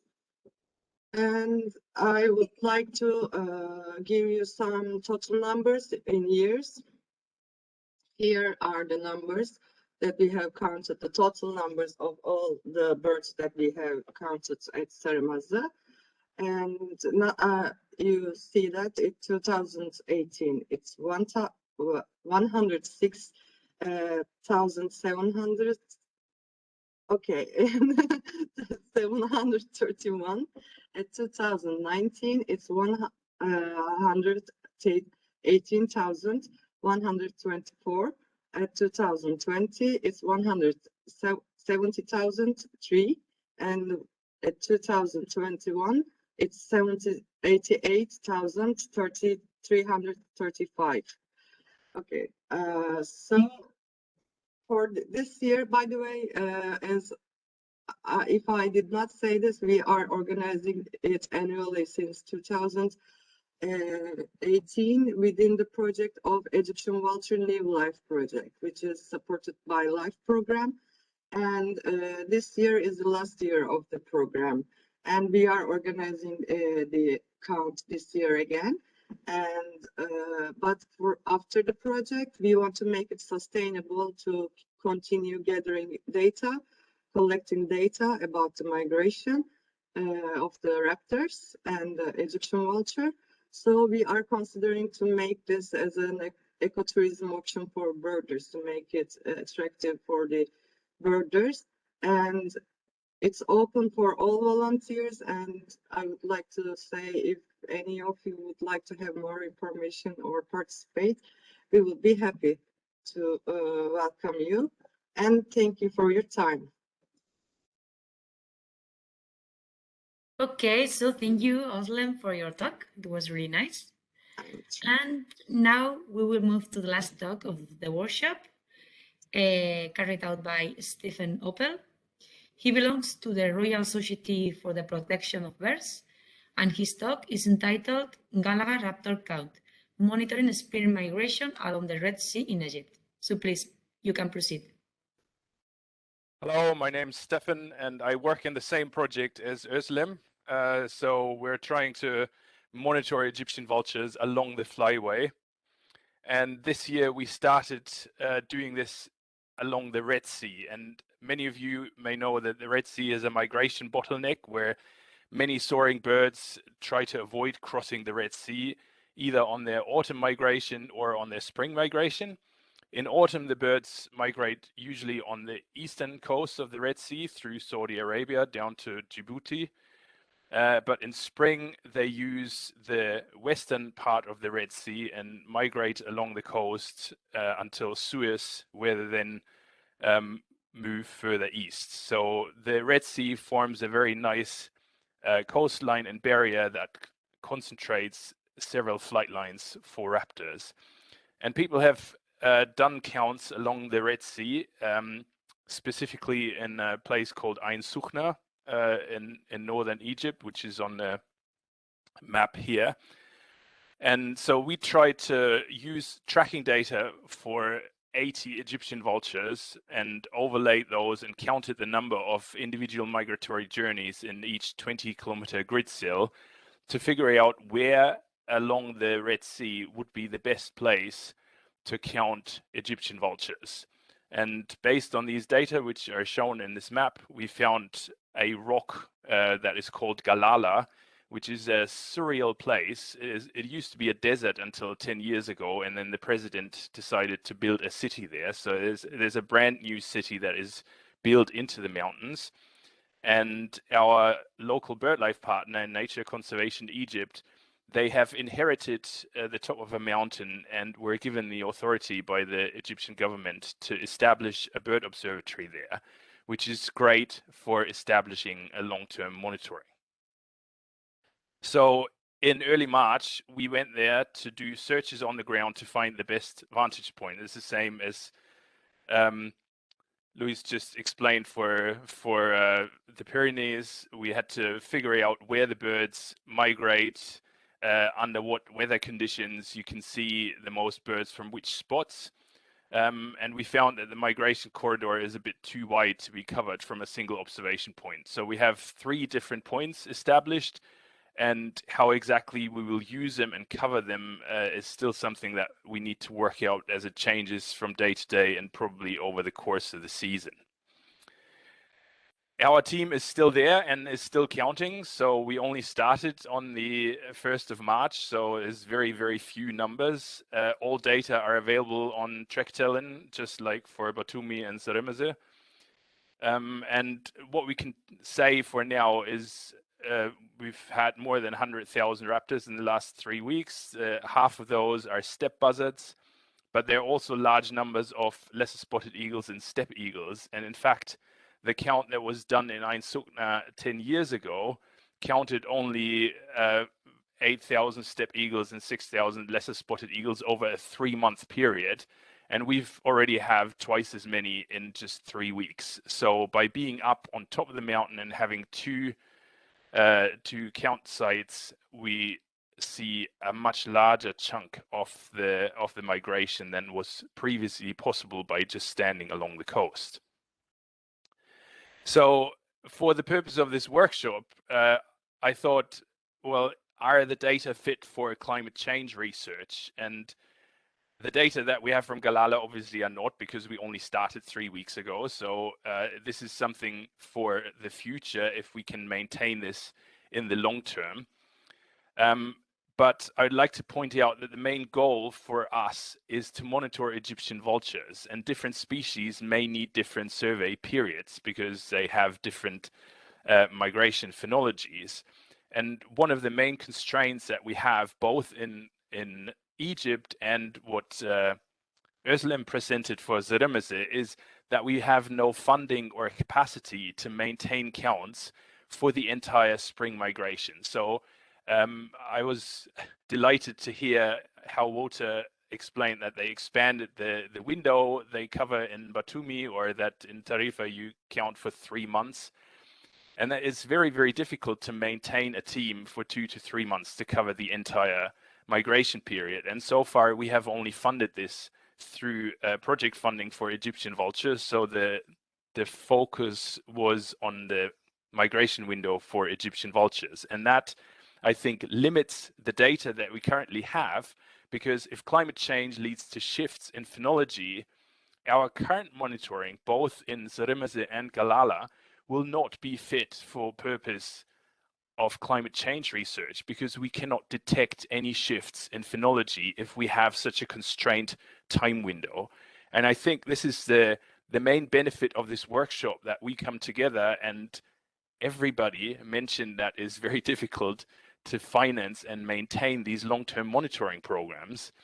And that is the key deficiency, is if we use limited project funding, then we'll focus on a short time period, which then limits our ability to make statements about shifts in phenology or that birds migrate later or earlier, because we simply cannot cover the entire season. So it would be great if all the people collected here could come together and find ways how we can acquire funding that supports all these long-term monitoring stations for years to come, with sufficient resources to actually cover an entire season, and not just a smaller window that is convenient for the focal species that we're currently focusing on. So thank you very much for inviting us. And yeah, I look forward to the question and the brainstorming session. Okay. So, well, thank you, Stefan, for your presentation. It was really nice, as well as the other presentations. And, well, thank to all the speakers for your interesting contributions, and also because you stick to the timetable perfectly. We are a little ahead of the schedule, so we will have more time for questions and discussions. So now we will give way to the question time, which will be moderated by Marimar Delgado. As we told you in the beginning of this workshop, you have in the bottom of the screen a hand. You have to click there to raise the hand, and Marimar will give you the floor. So thank you, and Marimar, you can start whenever you want. Thank you so much. And thank you all for your very nice and interesting talks. I think we were all delighted listening them. And yes, we have a little bit more than 15 minutes to discuss. So please raise your hands if you have any questions.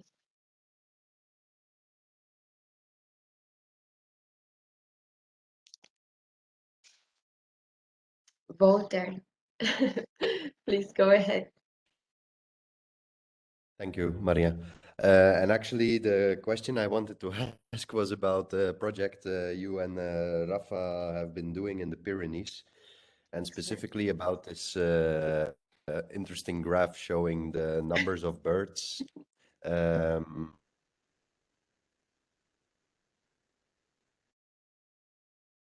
Oh, Vulture, cannot listen to you. You don't hear me?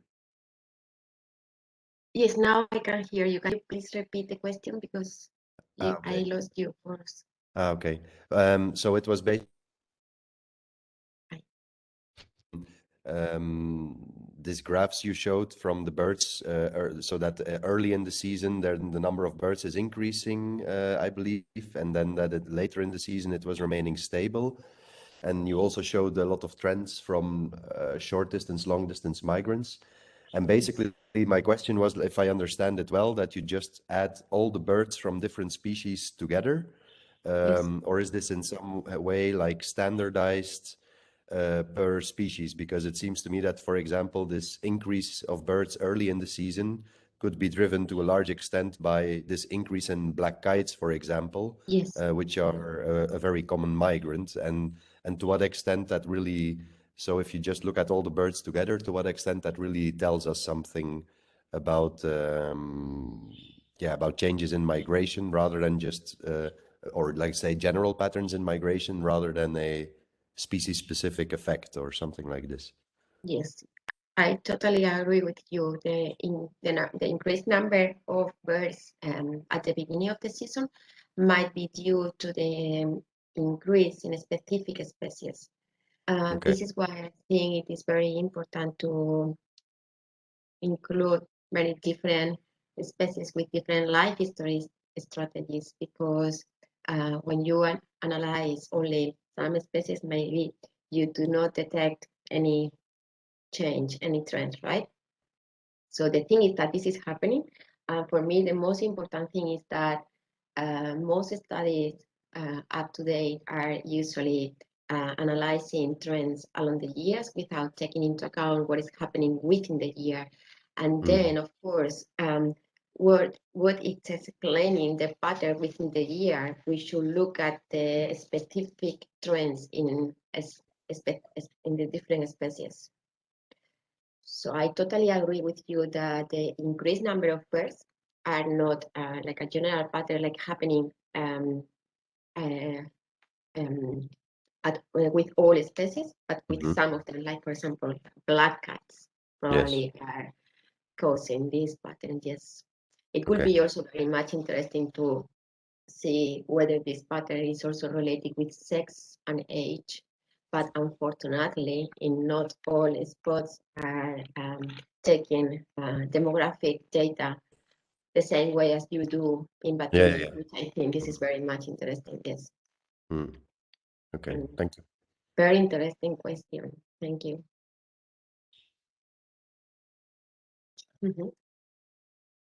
And also, I think it's good to check everything because, black kites are increasing in Hindus, but also there are other species at the end of the season, like the cranes or cormorants, also increasing. I think it's very nice what you say, but you have to consider all the life history, at least on the species that are increasing.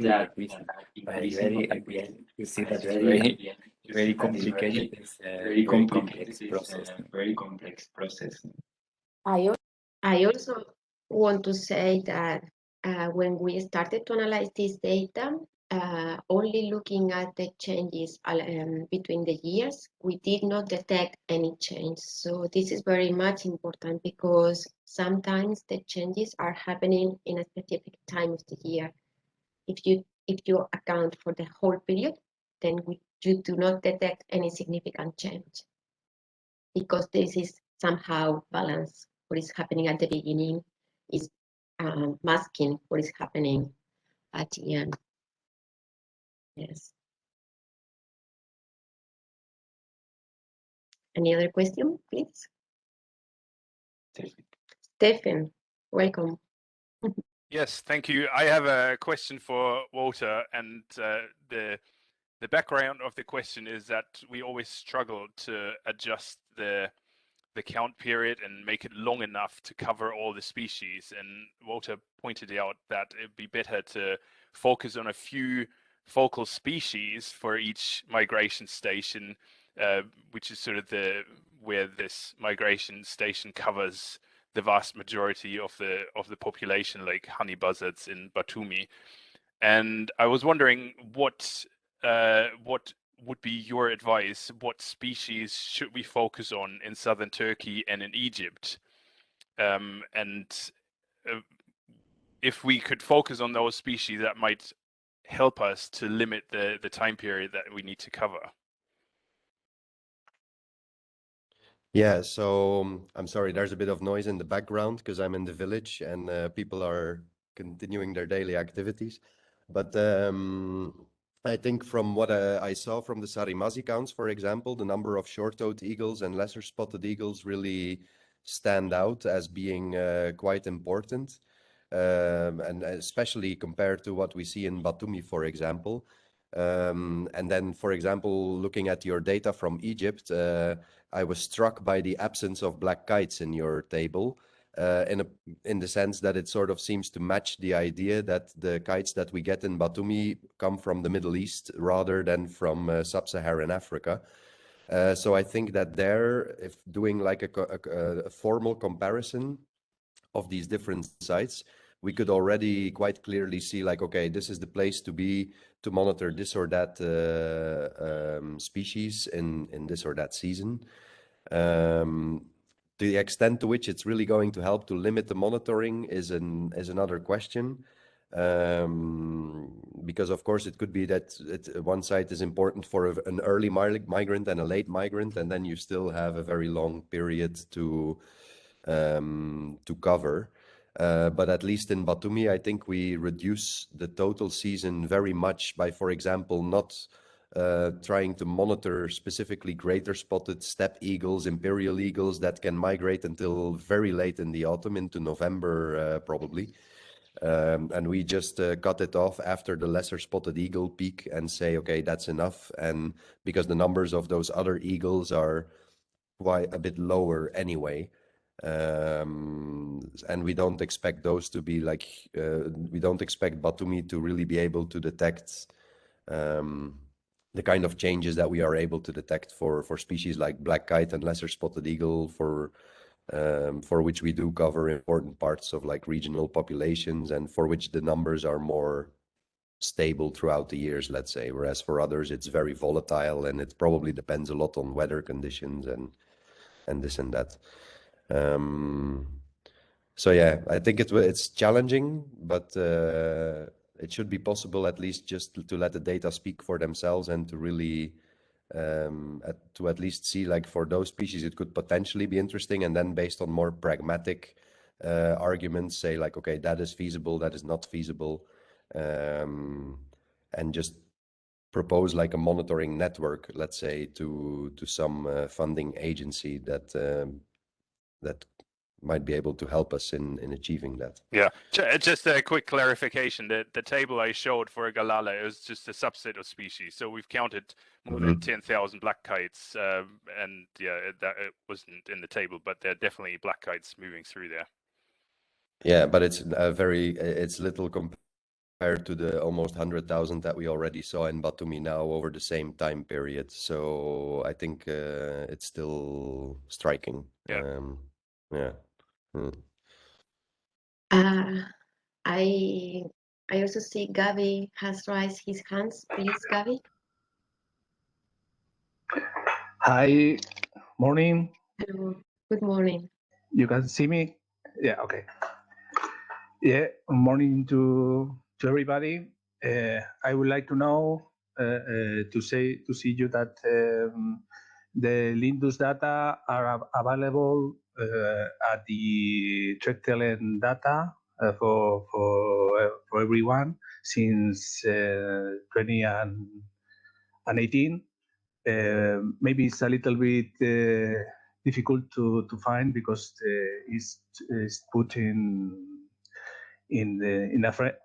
as a French spot. So for the people that are out of the Pyrenees, in order to find it, and I will know to say too that we try to monitorize the age of every raptor that pass across the Pyrenees, but sometimes it's difficult. So maybe our data are a little to distinguish those patterns.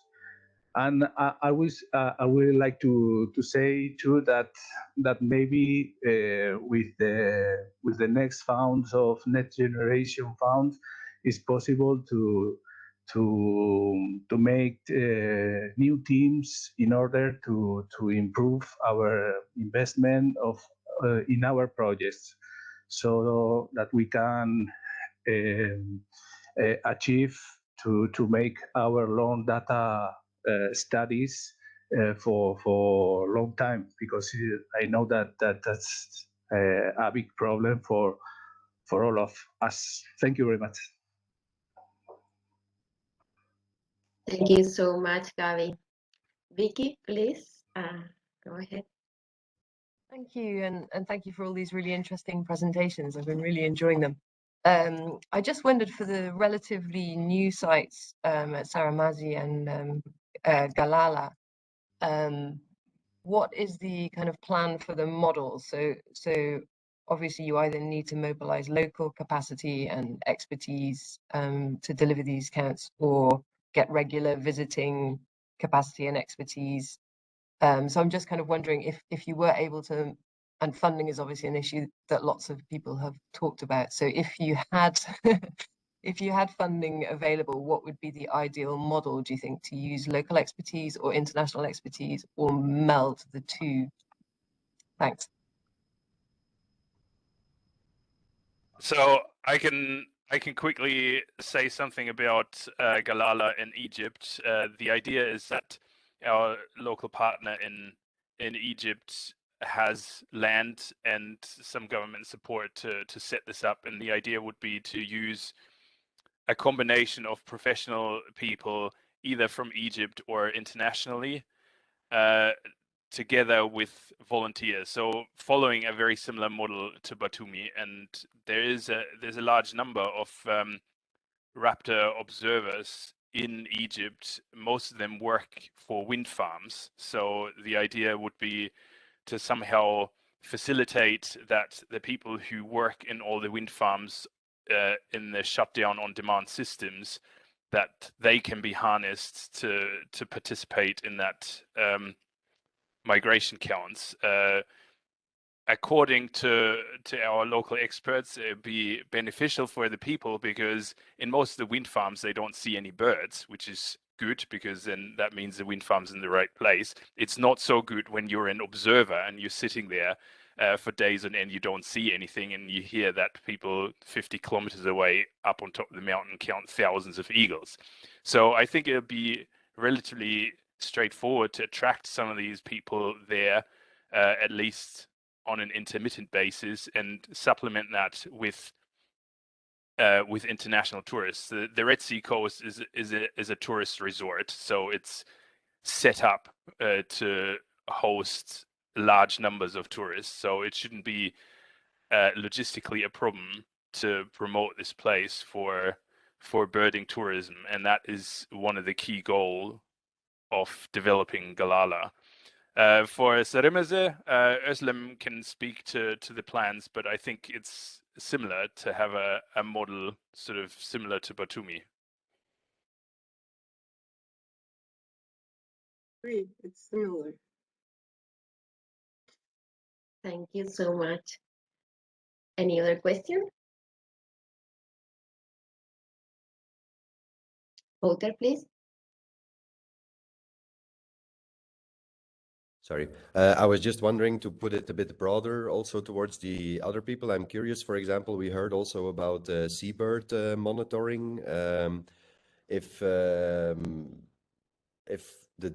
Because those are like kind of largely different species, different systems, but maybe we can learn from each other about how to set up collaboration. So I'm very curious to know if in the seabird world, for example, there exists some collaborative effort to do monitoring of certain species along different points throughout their flyway, or is that something that is mainly that like raptor people are thinking about, or just throwing it into the group because I'm not so familiar with that world, so it would be interesting to know if we can learn from each other there.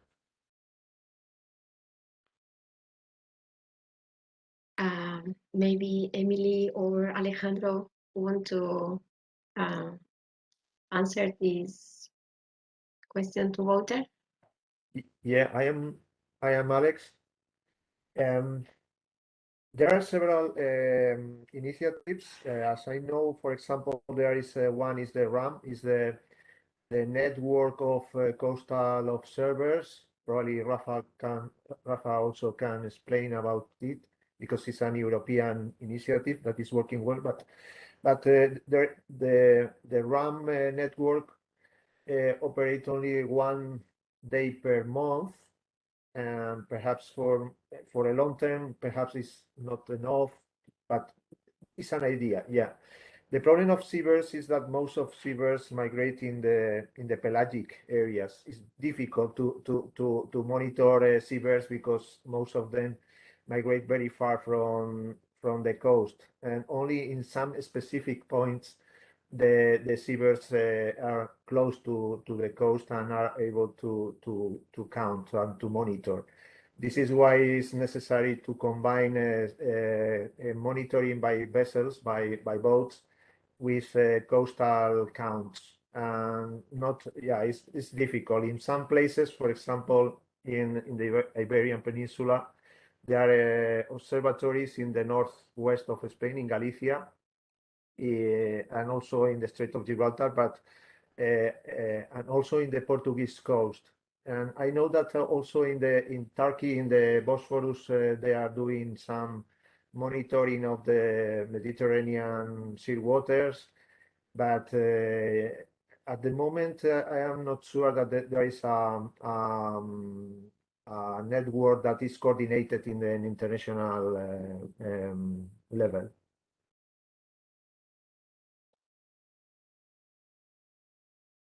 Thank you so much. Stefan? Yeah, I would just want to respond to Vulture. Yes, please, Emily, please. Sorry. It's very, very interesting, and thank you, Alejandro, for your answer. And yes, it's we have in France some coastal watch for seabirds. I think the Jean-Paul Hurquin. I see you in the participant with the Ligue pour la protection des oiseaux, the LPO. There are some points for observe seabirds, and it's very interesting to have their work for us. But we see a lot of seabirds very in pelagic, and it's very useful to have this long-term monitoring by vessels. But it's complementary with the coastal observation, especially for some seabirds. They have we can see with the winds, the storm in the winter, and we can follow some of the migratory migratory passage from the Gironde, the Pointe de Grave in France. It's very interesting. So we can collaborate with us sometimes for some species, but it's not very easy because our protocols are very different. But they have very detailed phenology, more detailed than us, because we are at sea 4 months. But for some period, for seabird, for all your studies about migratory raptor or other terrestrial birds, you have very short or long period with observation every day. So it's very detailed for the phenology. You can have the detail of the day at the day. We don't have this kind of detail, but it's very useful to have all the connection. We can work with other organizations which have detail of each day passage from some seabirds. I'm not sure if I'm very clear, sorry. But thank you for your question. It was very interesting to hear the presentation of Alejandro, because we can see some same result about the Mediterranean gull, which has a very increasing in the South Bay of Biscay. But it's more problematic for the Balearic shearwaters. It's increasing with in our area, but it seems decreasing in Alejandro observation in the Gibraltar area.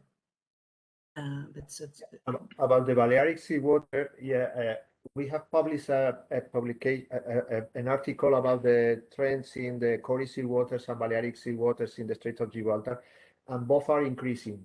The numbers.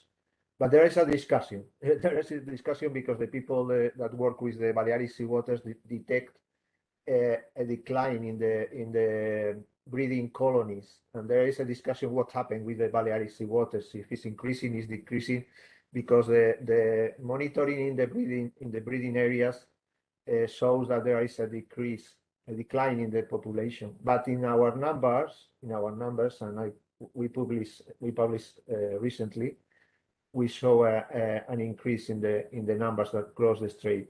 Yeah, and similar as your result. Yeah. Stephen, please.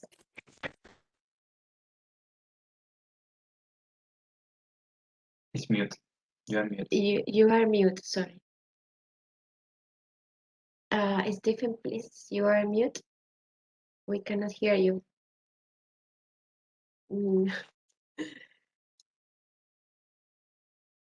Stephen, you are mute.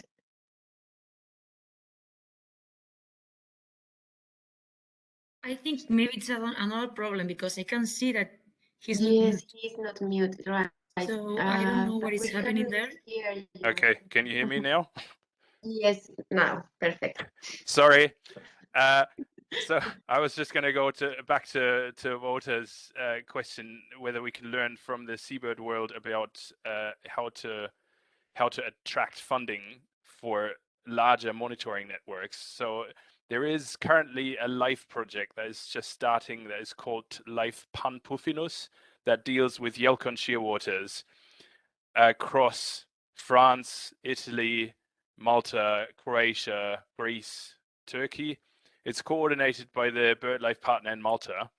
And I don't know, probably they don't include counts on migration, because other than in the Bosporus, I don't know where you can count Yelkon shearwaters on migration. But in terms of acquiring funding to work across the range of the species, that might be a suitable model to follow.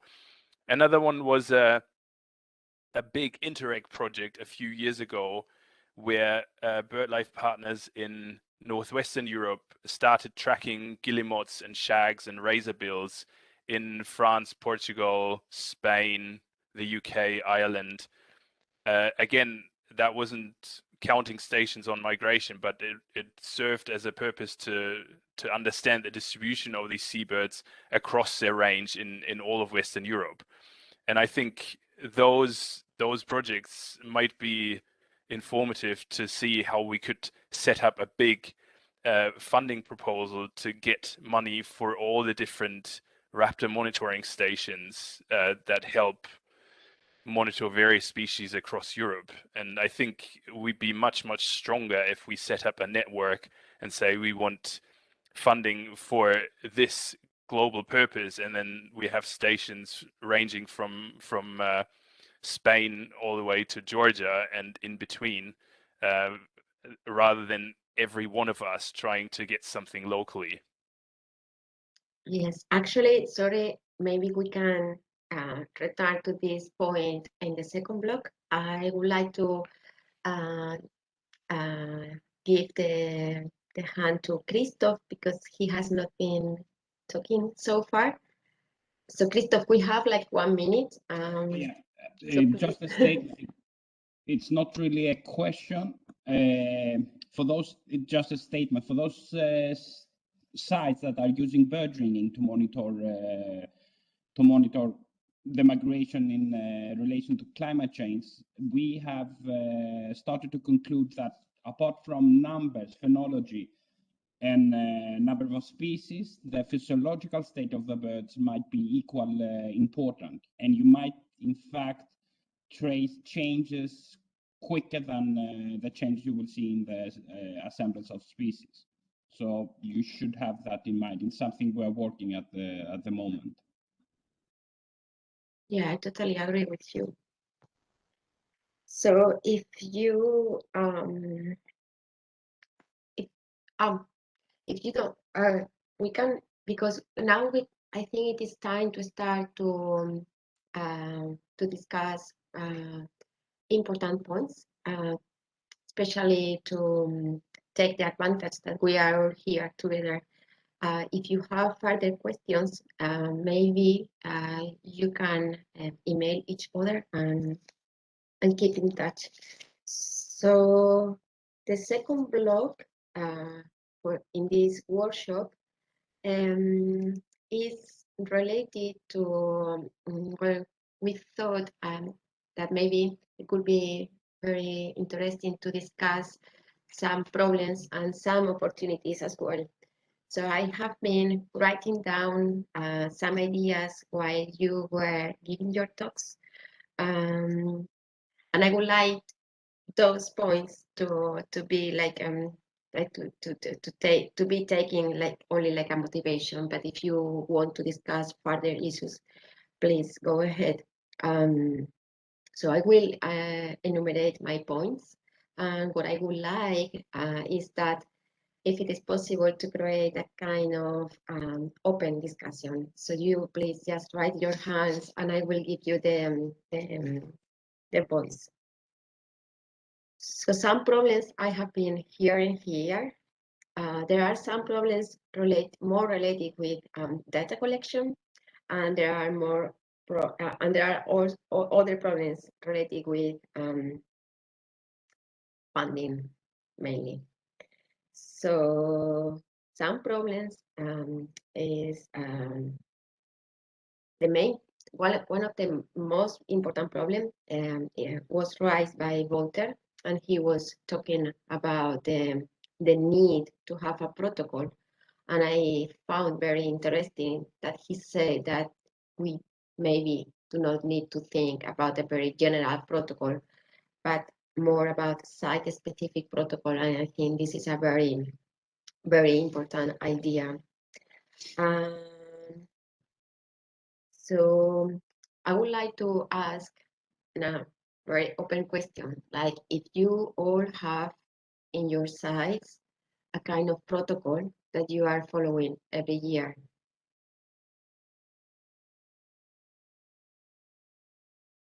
Rafa?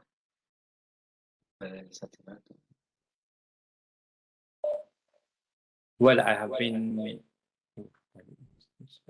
sorry, I am in the same room that Maria and I have an echo. Well, this is very important because I have been working in different migration spots. Like I'm also in part of the staff of Migrator count. I have been working in Tarifa and in Italy and in many places. And I think it is very important to have like a protocol that we can share and we can compare and we can like work in the same way. Of course, every place, every bottleneck has its own idiosyncrasy and they are different and you have to adapt to them. But at the end, I think it's really important. For example, in Batumi, Vulture can explain much better as well, that we have like a written protocol that we follow and everything is there. If you have any question, you just check the protocol and it is there. Of course, it's a protocol that has been worked on it for several years. And I think it's very needed, let's say, with people change and for the long-term monitoring, it's very important to have one.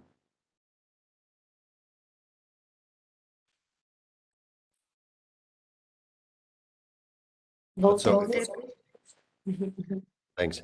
But so if I understand well, Rafa, your point is more that every site should have a very clear protocol so that when the people change over time, the way of counting remains the same, more than that different sites should have the same protocol, right? Yeah, I'm struggling a bit with that, but I think that every place has a different conditions and stuff. I think that the main idea has to be the same for every place, but yeah, at the end you have to adapt your protocol. I'm pretty sure that for sure you need a protocol. That is lacking most of the places. to work in a common protocol, it would be perfect. It would be nice, because then you can compare between other spots and other bottlenecks. Yes, Christoph, please. I think all the sites should have a minimum protocol, minimum common protocol. And after that, every specific site will have some differentiation, because every site has different goals, specifics, and things like that. Yes, I'm wondering whether it would be interesting to share these protocols between people who is collecting data in different places, because for me, I'm worried that many people start to count migration and they just go to different places at different time of the year, different observers, and this is changing along the years. Some things, well, the most interesting thing for me to analyze with this data are long-term changes. Not only to understand the effect of climate change, but to understand also population trends and some demographic patterns. And there are some issues that you can include in your models and analyze statistically. But there are others that it is not possible to include also with very robust models. So I'm wondering whether it would be very, very important to share our experience or your experience between us in order to minimize those issues. Vulture, if you don't mind, I will give the voice to Vicky, and then, okay, thank you. Vicky. Well, thank you. Yeah, I'm just wondering whether there are common elements then that could be drawn out into not necessarily a standard protocol, but a set of guidelines of some kind that would help people who are starting off with this kind of monitoring endeavor at a bottleneck site to understand all of the things that they need to take into account. So not necessarily a really stringent protocol that everyone's doing the same thing if that's not possible at different sites, but a set of guidelines that could be shared and common to everyone. Vulture? Yeah, so firstly, on the point that you said, Maria, that I completely agree. And that's also why, with at least at BRC, we've worked hard to publish our protocol. It's published in a data paper that makes the entire process of what we do at Batumi completely transparent. Yes. And then secondly, also with what Christos said, I agree that it would be good to strive for some kind of minimum standard, let's say, in the sense that if you want to compare phenology trends at different sites, for example, you want to make sure that every site covers the migration period of a species. Otherwise, it's impossible to properly measure phenology. And the same applies to if you, and then you could have maybe some variation in the amount of effort that you could put in and whether you really work with, let's say, annual totals or some kind of index across the years. You can, if you have very detailed annual totals, you can always translate that back to some kind of index that then would be more comparable to other places that maybe have a lower effort. But I think this is also where this selection of priority sites and species within a network comes in, because it allows you to say like, okay, these are the species that we want. We know that their migration period is more or less this. And so with a little bit of buffer, we should count from that date to that date at each of these different sites to cover their entire period and measure. I mean, we should agree on, firstly, what are the key variables that we want to measure for monitoring over time. And I think that is phenology as a behavioral response to not just climate, but let's say global change or in general, some index of populations. And once you agree on those measures, you can agree on some minimum requirements for what you need to really obtain those measures. And I think realistically, we shouldn't strive to monitor the response of 50 different, well, there's not even 50 raptors in Europe, but say 20 different raptors in Europe to climate change, but really a few like sentinel species that occur that are in one or more flyways, and basically work from there. Yes, I think that some questions are more specific to different places, and in those cases, maybe it is maybe not such a problem to have a common protocol, but some other questions really call for collaborations, and then I think in those cases it is very important to have at least like a minimum protocol with some points in common. But maybe this is something that can be discussed further in the third block.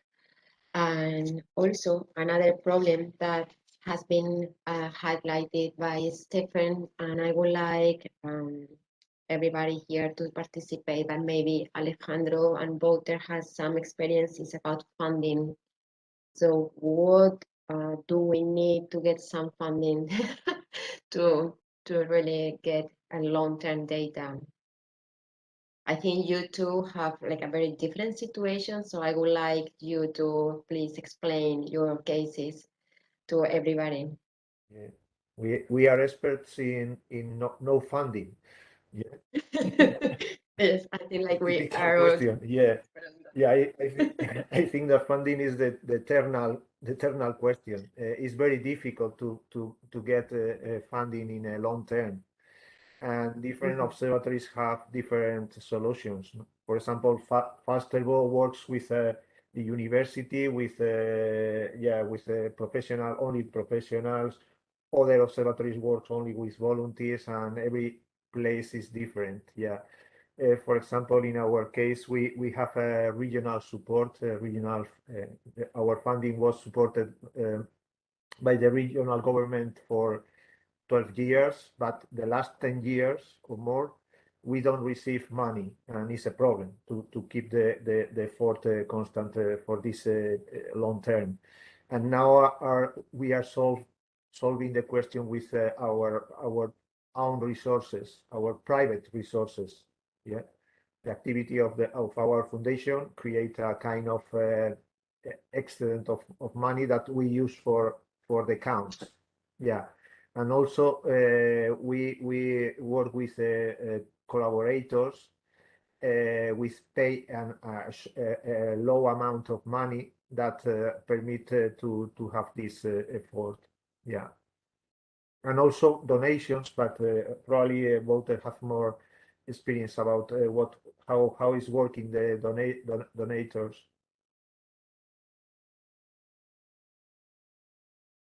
Yeah, so in terms of fundraising, the history of our project has been a bit weird. So basically, when we started this, we were a couple of 20-year-old boys that were very naive in thinking that they would actually be able to set up a project in Georgia. Eventually we did, but okay.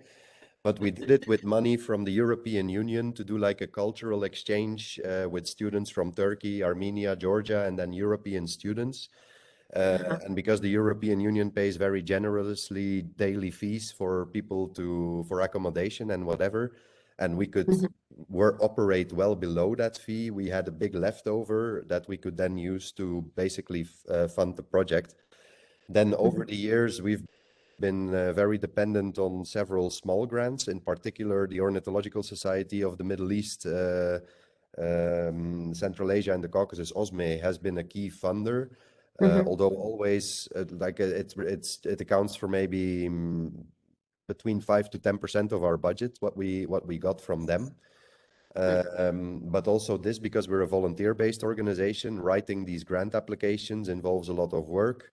It also typically tends to fall on the shoulders of a few people with more experience every year and again. So it's difficult to make it sustainable.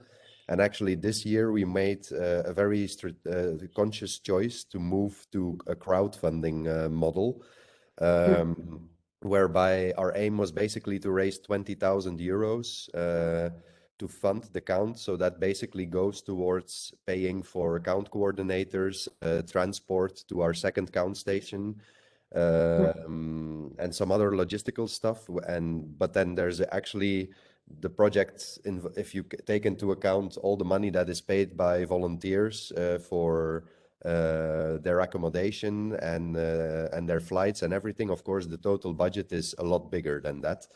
But because we work with volunteers, we are able to do this monitoring with 20,000 euros per year, which is actually very low.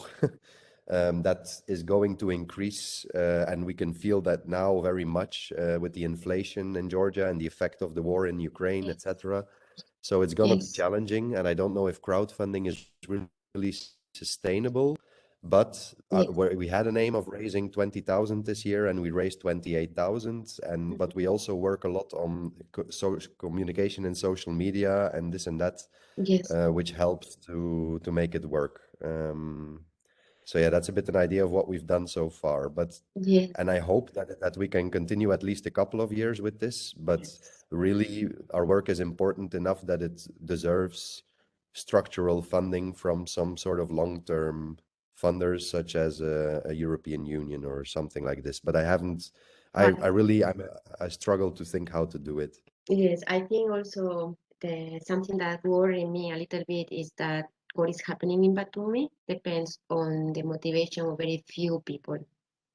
So, and because you are not funded, I mean, you are not receiving your salary from this project, and when you if you start to work on something else that do not leave you time to work on Batumi, there is like a big risk to lose all the effort that you have been doing in the last years.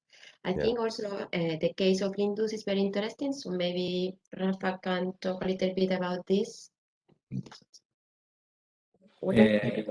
Well, I arrived quite late to this project because I arrived after 10 years of the project. But what I see is that they are funded by this Interreg project, and also with the funding of the government of Navarra. It looks similar to what is happening in Tarifa, when the Andalusian government were paying us, Alejandro saying. No? I think that could be like a combination of the things, no? That like we are doing in Batumi. It's okay, but you don't know what is going to happen next year. And from the long-term monitoring, it's really important to be at least safe for a few years, like let's say 25 years. We in BRC, we start to make this kind of plan to try to be safe. But it's true that a long-term study is not like a fancy project for looking for funds, like endangered species or cool species that many people invest money on them. You just say, okay, I'm here counting birds for many years, and my data will have some results after 40 years. So it's not very attractive. I think that maybe one way, looking what is happening in Lindus, is to maybe work together and make like a big project like the migration in Europe, in the Balearic, and look for a live project for a few years with a lot of money, with reasonable money to apply for this kind of project, but in all Europe. Then you make the project more attractive, let's say.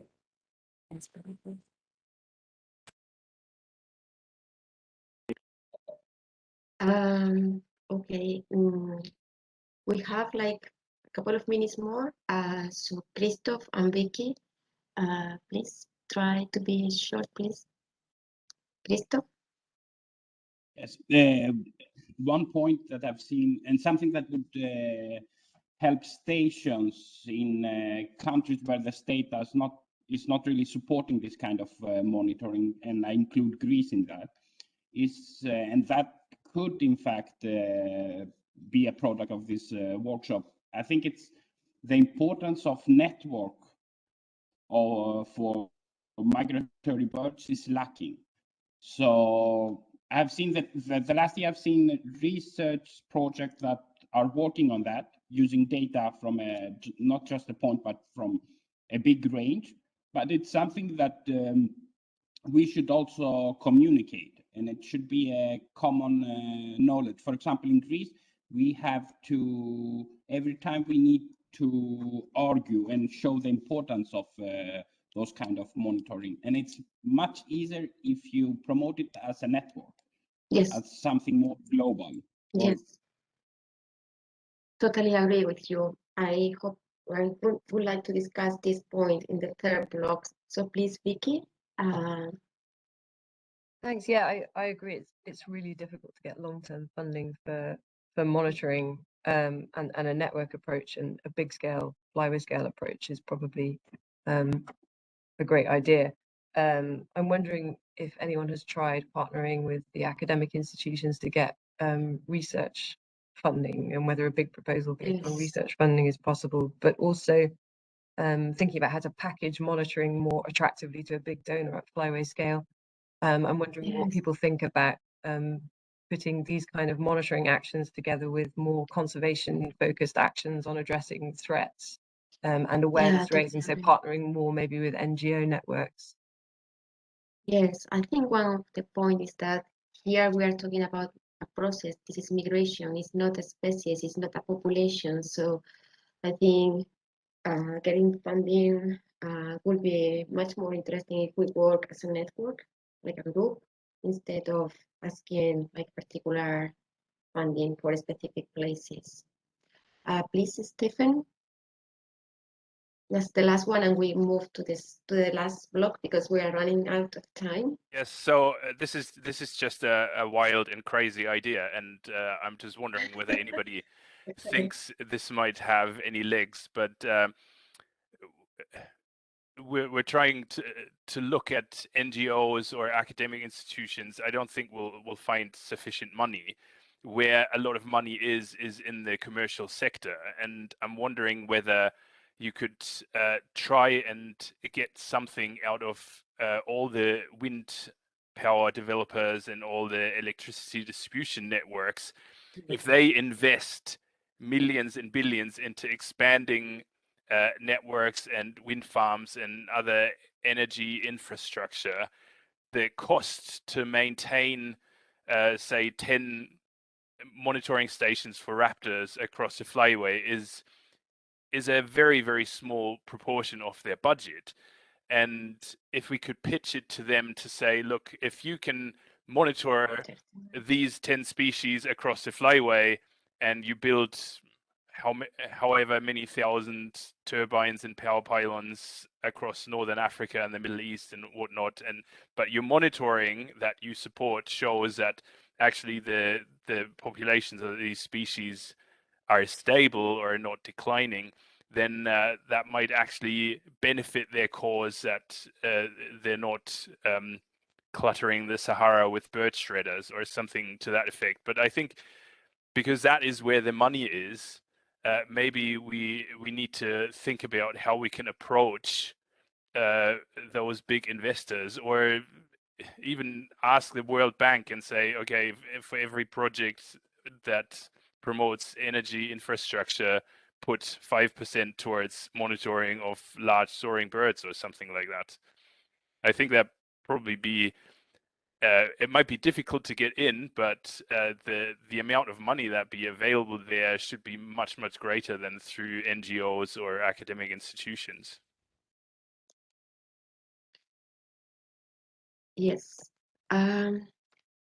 Yes, I think so. I think we all agree that these two are some problems. Like the first one is a kind of protocol, not a common protocol, but like with minimum shared points to collect data. And the second point is how to get funding, yes, to get a very long-term monitoring data. But all of this for me has a sense if we work together. And so the third block for me would be nice if we can discuss if we want to start to be a network of people working on migration and how this will be done. So what is the future? Vulture, please. Yes, so yes, please. And that's something that been involved in several attempts, and I know that before BRC even existed, there were other attempts where people from different observatories have come together. I was personally involved with the migrant landbird study group that submitted a cost proposal that where this sort of collaborative ring was a part of it. It didn't got through. There has been the Eurapmon initiative where this was a part of it, but that has stalled. There were some workshops in France, in Orhambideshka, if I remember, where Jean-Paul is working. So there have been several attempts, and to be honest, I think, at least from the Batumi perspective, what we lack is an entry into big money, let's say. And I think what Stefan raised, the idea that Stefan raised, is a very good idea, because I think that's really the kind of budgets that we need to be talking about. We need to be talking about millions, not just scraps of tens of thousands of euros, but millions to monitor for many, many years. But this is not something that a volunteer-based BRC can do. That is something where we need a BirdLife and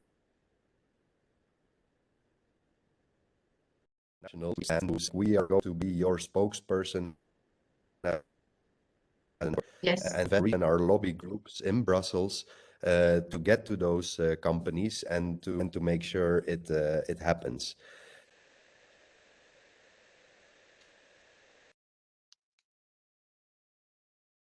It's going to happen. I do think that is a way forward. Yeah, that's Yes. So you think that basically what I wanted to say. Yes. So maybe something that could help to start to have this network is to have a common funding, right?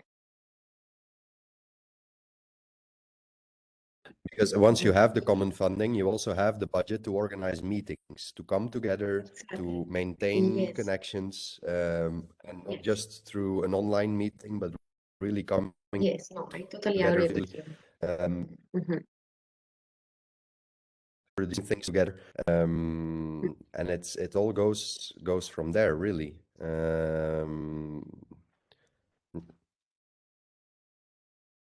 Yes, I agree with you. Vicky?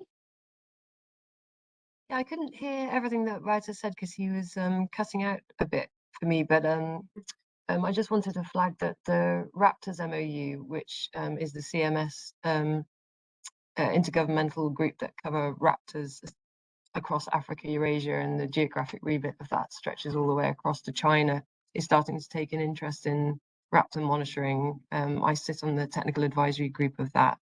And actually Umberto Galorsi, who coordinates it, wanted to join this meeting, but actually couldn't this week because he was at another. Yeah, so just a flag that they're starting to take an interest in trying to promote maybe more coordinated monitoring of raptors across the region. And while they don't have a massive amount of funding that they're sitting on, they certainly have coordination capability and the interest and the potential remit. So yeah, perhaps further discussions could involve them as well. Thank you. Stefan? There's also another option. There is a newly funded raptor conservation fund by Mohammed bin Zayed, and they've been in touch with us about electrocution mortality. And I think their ambition is in the long run to invest quite a lot of money and get investors, development banks, and so forth to invest into reducing electrocution and collision with energy infrastructure. And so that fund in the future might also be interested to then support monitoring, given if they pour millions into refurbishing electricity infrastructure, they might also want to know what the benefits of this were. And you could argue that if you monitor across a large flyway, then you should be able to see changes in populations if you do the energy transformation at a large enough scale. So that's probably a few years from now, but is a potential that Raptor Conservation Fund might be interested in something like that. The guy who runs it is Munir Virani, who used to be at the Peregrine Fund.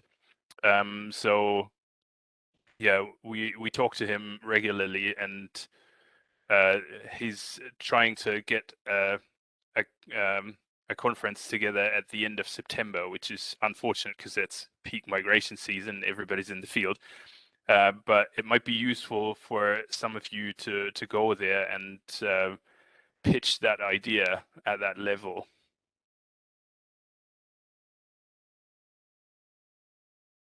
That's good to know, actually. I wasn't even aware that this Raptor Conservation Fund had been erected. I just Googled it now because you said it. So, because Mohammed bin Zayed is someone we've also looked at in the past, but wasn't really, Raptor monitoring didn't really fit within anything that they were funding. So it's really good to see that that is there. And yeah, I would agree that that could be a good platform to establish connections, let's say.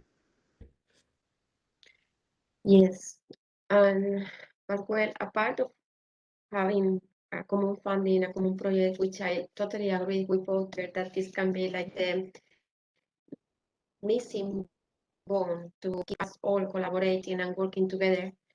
Other issues that probably have been discussed so far, and I missed because I'm new in this group, is that what do you think about the idea to have like a common website where we start to share the data? I understood from Vulture that, for example, they are making their data public, and also Gabi told that this is happening also in Lindus. I don't know in other places, and I don't know what would you like.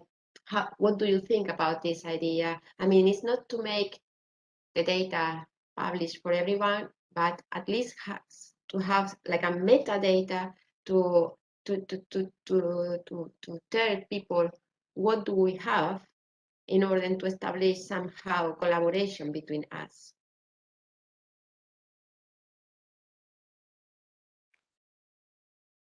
So I think this is a point that has been raised in previous efforts of setting up a collaborative network, and that's also a bit of a point where things tend to get a little bit stuck. But I do think that, for example, there's no need to reinvent the hot water. So with the track talent, if everybody were to use track talent, it's pretty easy to just stream data from there. Put a visualization layer on top of that you can see with different sizes of how birds are it's really just so there is infrastructure now that is existing, and previous efforts, as far as I understand, have gotten a bit stuck on that point of creating infrastructure. So now that the infrastructure is there, I think we can to do that. But again, at least from an BRC perspective, there we really need the support of a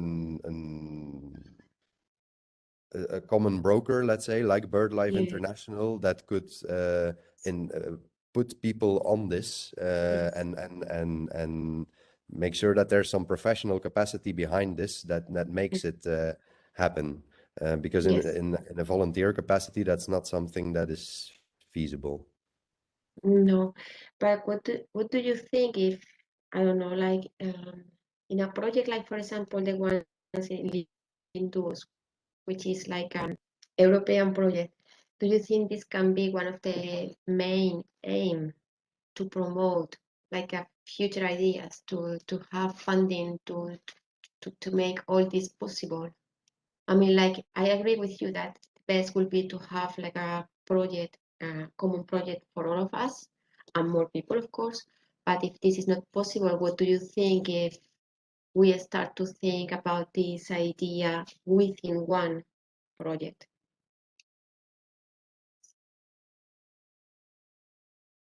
Great. Stephen?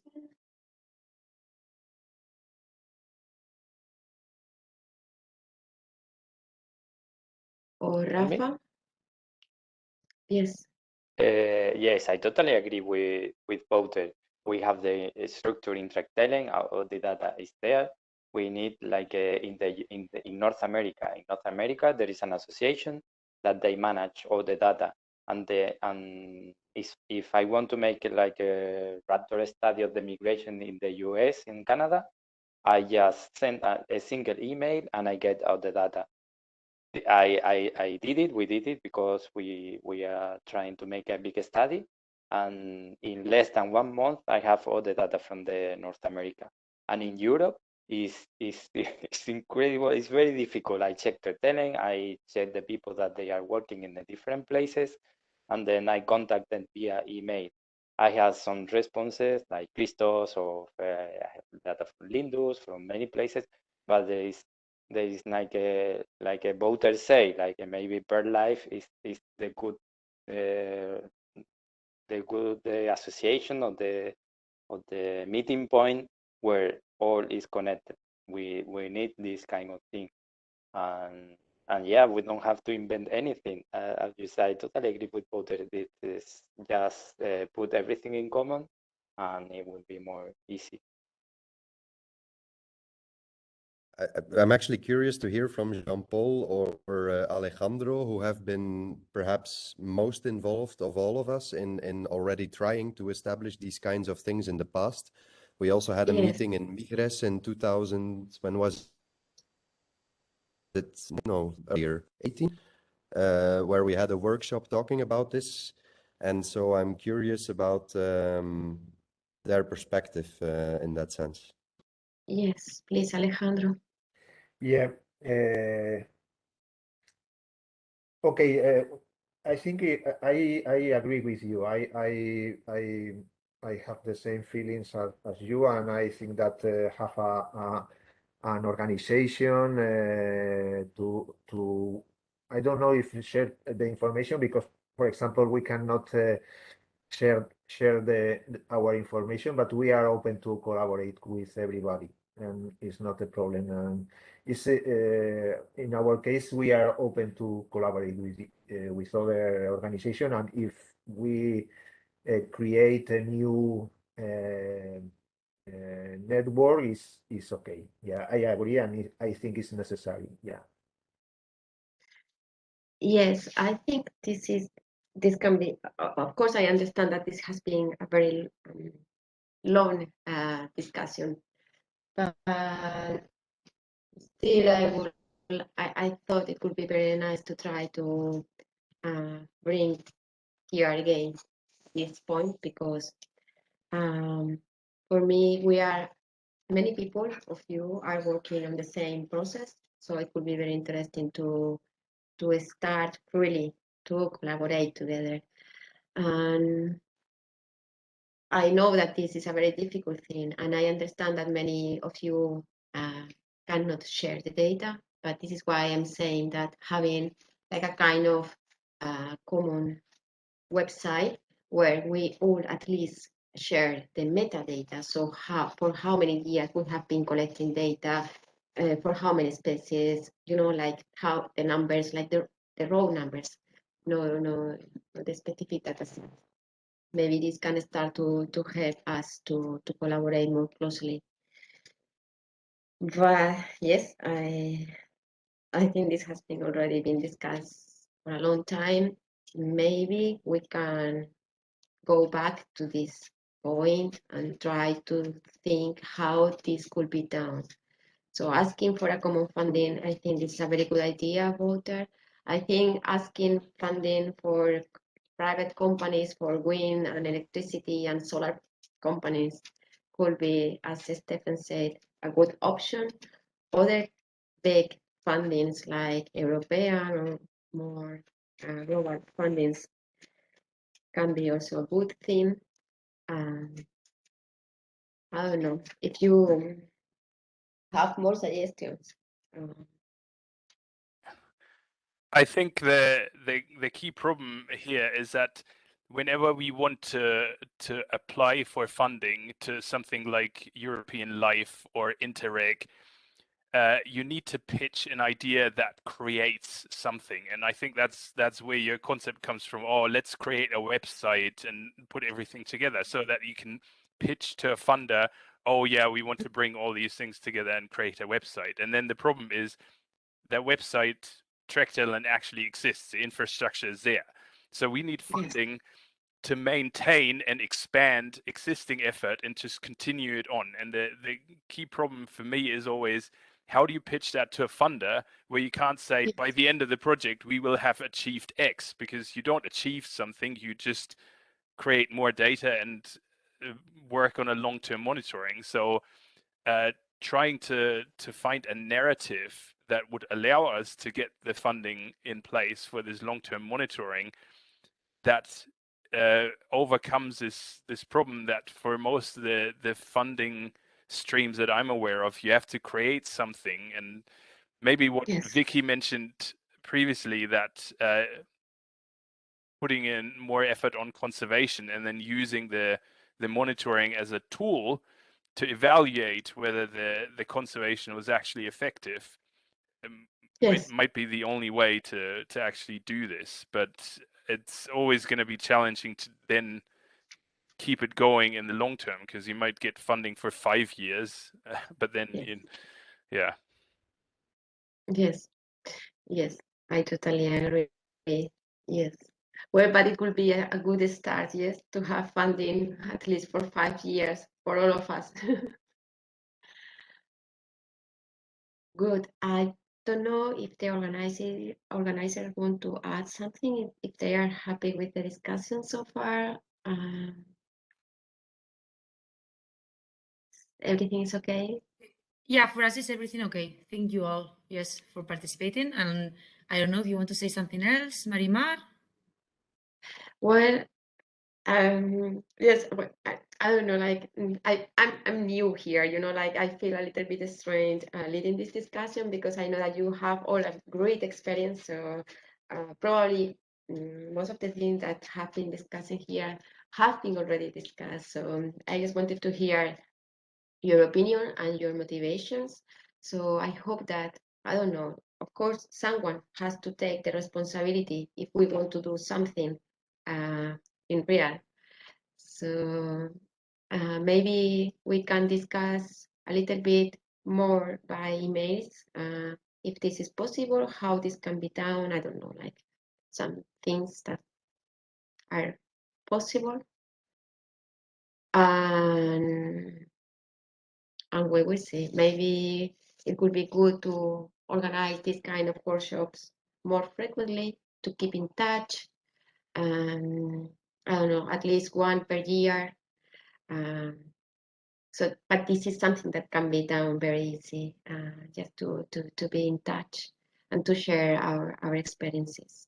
So I want to thank Ainhoa and Carlos and all the the team from Navarra for organizing this workshop. I think it was very interesting. At least we worked together for a couple of hours discussing, sharing topics. Okay, yes. So we want also to thank you all for the contributions, both to the speakers and the listeners. It's been really participative, this last part of the workshop. So thanks again. And we really appreciate, all what you did. And we hope this workshop was interesting and useful for all of you. And as Marimar says, we also hope to have more chances in the future to share knowledges in another meetings or workshops like this. It could be nice to start organizing just this kind of meetings. So thank you all for everything, and well, have a nice day. Thank you very much. Thank you very much for organizing this.